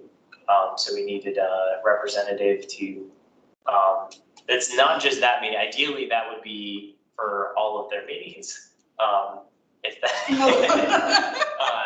but if you can only commit to one, that's okay. I'll start with that one and let me look at the schedule. That works. Yeah, because I think that's like, we've typically, similar to SITSAC, we've had someone who's from the Housing Commission just sat on that. But if someone is interested too in attending those, like, I think we can send more than one person from the Housing Commission. What if we wanted to have a tag team? Or that. Are they always during, that one's at 9 AM on a business day? I think they're always during the day. Because they're all like staff of either nonprofits or counties, so they're always. Okay. It's unfortunate. It is. Virtual option. Oh, they'll actually have a standing. I think there is there was a virtual option for that, correct? Mike is also interested in the continuum of care. Can we list him as an alternate for that? Okay. And so like, we can send the information to both Mike and Art. You need Okay, to fill the rest. Yes, ideally. What is that next one? so the next one, I pulled off, and that's why I was trying to bring up the private development page there. I think it might be a typo on the private development page. I believe it's the Courthouse West site, which is right next to like, well, not too far from here, right next to the Whole Foods down there. I think there's a PNC kind of like drive-through yes, thing, and yes. it's mostly surface lots. Because the metro runs right underneath that. Yeah, so there was I believe there was a special GLUP study done on that last year.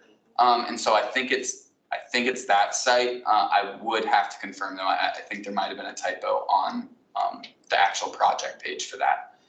So that's that one. And then Sunrise South Glebe, Eric Berkey was on that one before, but now obviously we will. He's left us for bigger and better things. So those are the two ones that are currently on the calendar for June. I could do the courthouse one. Courthouse West. Thank you. And, I mean, I'm free to do the Sunrise South one, Okay, but what actually is, the SKRC, Yeah. so the Site Plan Review Committee, it is, so you saw the presentations tonight. It is like usually way before they get to that point where it's still possible to influence some of the decisions they make, even around like what the building looks like. And you could say, actually, I think this park should have a water feature in it because this area of the county doesn't have enough water features. And unfortunately, by the time it gets to our commission, there's not a whole lot that can be done to change it. But the site plan review committees, and that's representatives from like all the different relevant commissions, Parks and Rec, Transportation, Planning leads them. Senior living, by the Yeah, way. community. Yeah, the community is like a Yes, there's usually associations. civic association and owners. They normally don't have tenants represented, which is an Becomes issue. terrible. It's like, yeah. Been talking to the planning commission, and I think I sent out information about some steps they're gonna try to take to hopefully fix that. But we need to follow up with them on that. Yeah. They're actually pretty cool to go to. I just have one quick question on the Sunrise one. I mean, I know that most of the time our presence there is because these are projects that are probably gonna have CAF units in them or something. Not necess. I just was wondering. Do we get invited to only ones with caps, or I think any residential? Any residential. Yeah, it's any residential. It is. Because I just sort of wondered, what do we have to contribute to that? So During the meeting? Like during Well, sunrise, because it's assisted living, is that what you mean? Well, it's assisted living and it's market assisted living, and I don't think that they get, like, There is a Tax. subsidy program for assisted living. oh, in Arlington? It's a statewide thing. It's just auxiliary grants, and if they set aside certain units, they can. So there is something they can do to support affordable assisted living. Oh, okay. And I will say, Right. in these meetings too, it's different than when they present to us. So if you say, guys, why don't you have 3-bedroom units? That's like, we need more of those in the county. Everyone, yeah. They actually will take that feedback and be like, okay, we're gonna work with staff and see if we can do 3-bedroom units. So they will take that sort of feedback. On the one that I was sitting on most recently, you know, we gave a lot of feedback. It was a new building right next to these market rate affordable units. And they were building this really cool, like, park-like feature that was going to be above where all the market rate, like, low-income people would be, so they could like walk and see like the nice trees and amenities up here. We're like, come on, that's got to be like at grade, or, you know, you're basically creating a tier system, and that's like not fair. So they took that feedback and they weren't able to change it completely. They were able to say, you know what, we added more trees, more shade that is going to benefit everyone, and we made aspects of this much more beneficial for everyone on the site, as not just the people who live in the new luxury building. So they will take that feedback and try to, you know, even things about design, the planning commission will go into like, I don't like how this looks, like, you know, this is ugly and you should change that. I don't like where this door is. So it's all that feedback that it's an opportunity to provide that. No, I was just asking Oh, for for Sunrise specific specific, to Sunrise, sorry, Yeah, way more not in general, I get in yeah. general, but I was just curious on that. But thank you, Paul, for sure. For the Public Facilities Review Committee, what is the need there? it's a good question. So I've been asked by a planner to see if we have anyone interested in that. There's not a large affordable housing component. I think where it comes into play is something like, for example, the Clarendon sector plan discussion we had about Fire Station 4 over there. You know, that is a public facility, and if they're talking about what to do next with that, you know, down the line, you know, they think that there should be someone representing this commission at the table for that. I'm not sure how often, what % of their meetings actually discuss anything regarding affordable housing.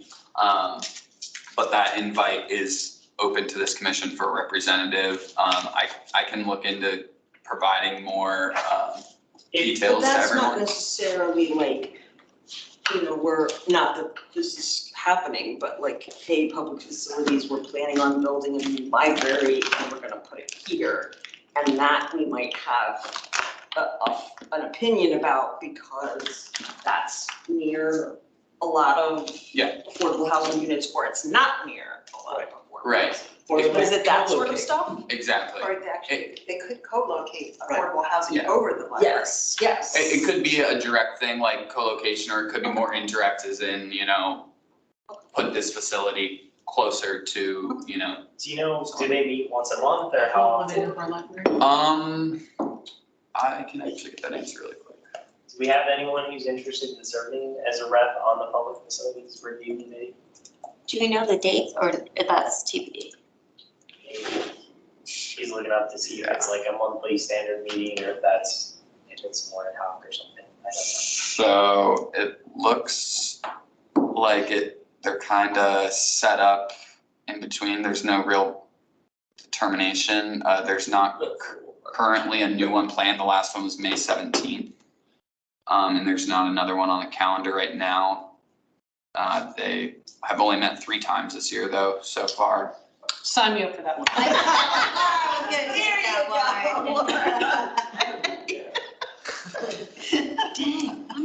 think that might fit my schedule. Is someone, is there like, there's like a notification on the teams? Someone have their hand raised or something? No, that's Oh, that's all right. Okay. I've done PFRCs before for schools on projects that were ran, so a little familiar with it. Okay. Okay. Any updates from people who have gone to the SBRCs? I know I have some. I know for me, really quickly, the Wells Fargo is done. It's pretty interesting. I think it was in the news, obviously, where they got rid of, in those meetings, the drive-through. I was a proponent of, I know it's, housing, but I was like, that is a ridiculous idea. So I am personally glad they got rid of it. But, yeah, so it was really basic. And I tried to just, say as much as I can, but we know the location of the building. There was a lot more other voices in the room. So yeah, so that one's done. Hopefully, it sounds like a good project. It's nice that the developers really took what people were saying to heart to try to, and they were limited also due to the fact of the location of the Verizon building, all that stuff. But that's done. It's no more. The Boston Holiday Inn, I believe that's the one that Michael covered for me because my husband surprised me with concert tickets. So I definitely had a date night with my spouse. And Michael stepped in on that one. So if he's still on the, which I was very grateful for, so. Do you have an update? Yeah, it has an update.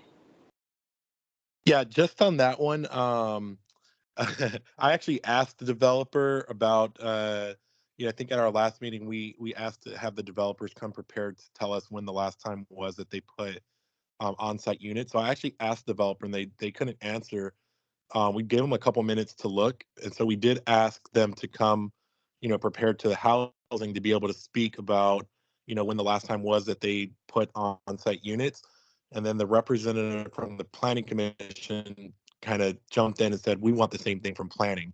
Surprisingly, maybe not so surprisingly, but the Civic Association rep was demanding more affordable housing.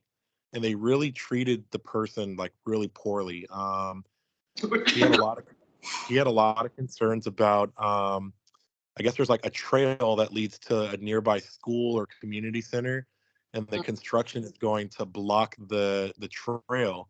I guess a lot of the kids use that trail to stay off of must be like Fairfax Drive.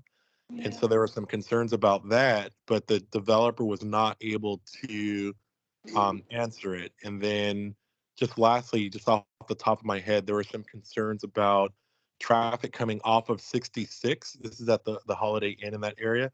And the residents would need to make like an immediate right into the parking lot. And there was some concern that, coming off of 66 at, 50, 60 miles an hour, it's going to cause some accidents because the turn space is really narrow.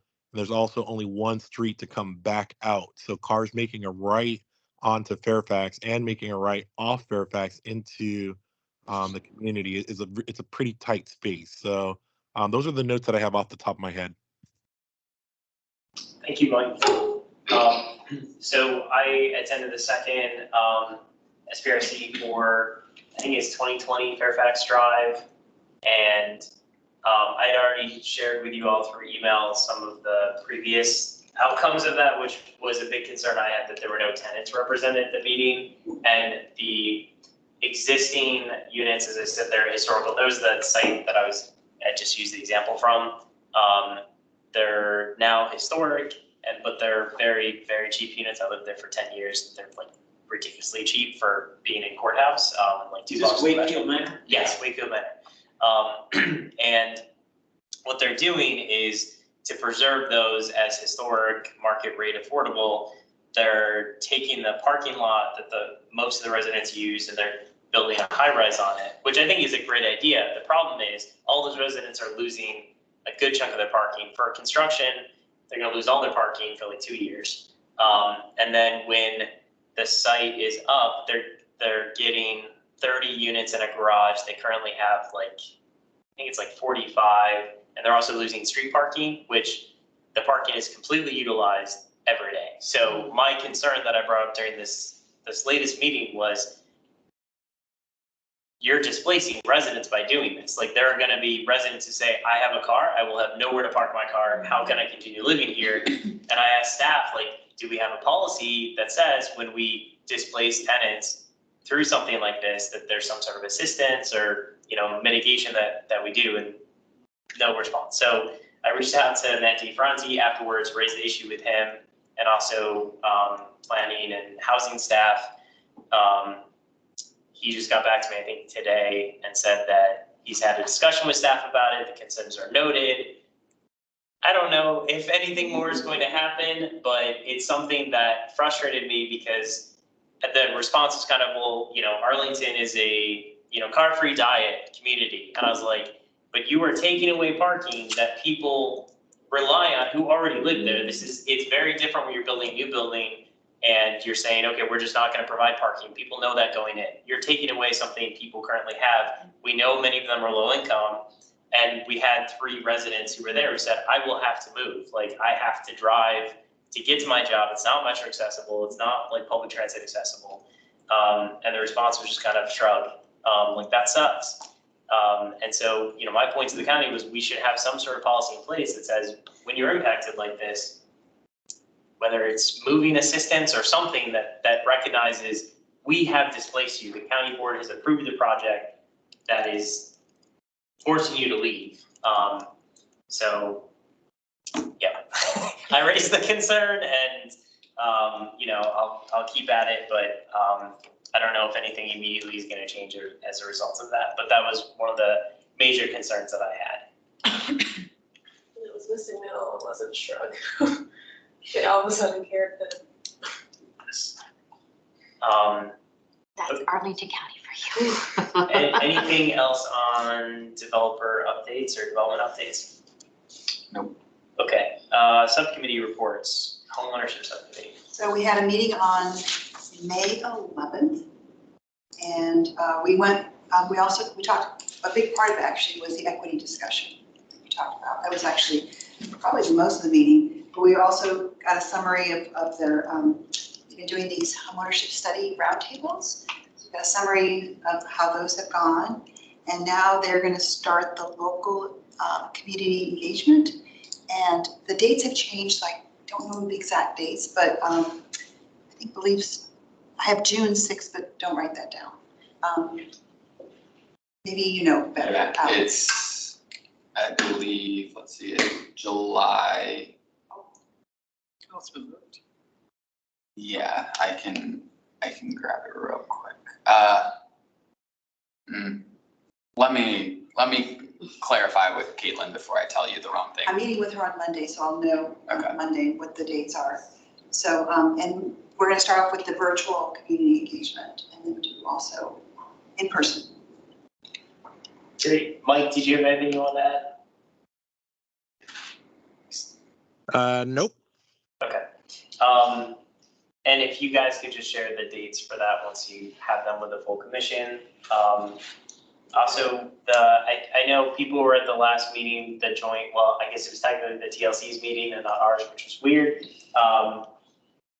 They talked about the tenant forum, the county sponsoring, that's on Saturday. And which is great.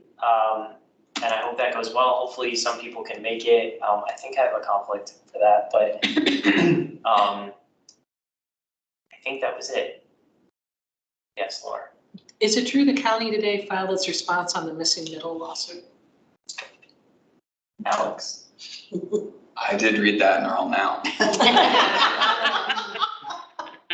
I do not know anything more. What did you say, Laura? I'm sorry. About the missing middle lawsuit. Yeah, The county did file a response? the response, yeah. Follow that with great interest. Yeah, we will see what happens there. I think that's all I have. So, well, that anyone has. Thank you all. Appreciate your patience tonight. It was a good meeting. Oh, Mike, what's up? Yeah, I was just going to say quickly, I had a conversation with Takis today. He's in Charlotte, North Carolina, and I guess everyone is super fascinated about missing middle, and he was getting hundreds of questions about how Arlington got it across the finish line. All right. I wanted to know.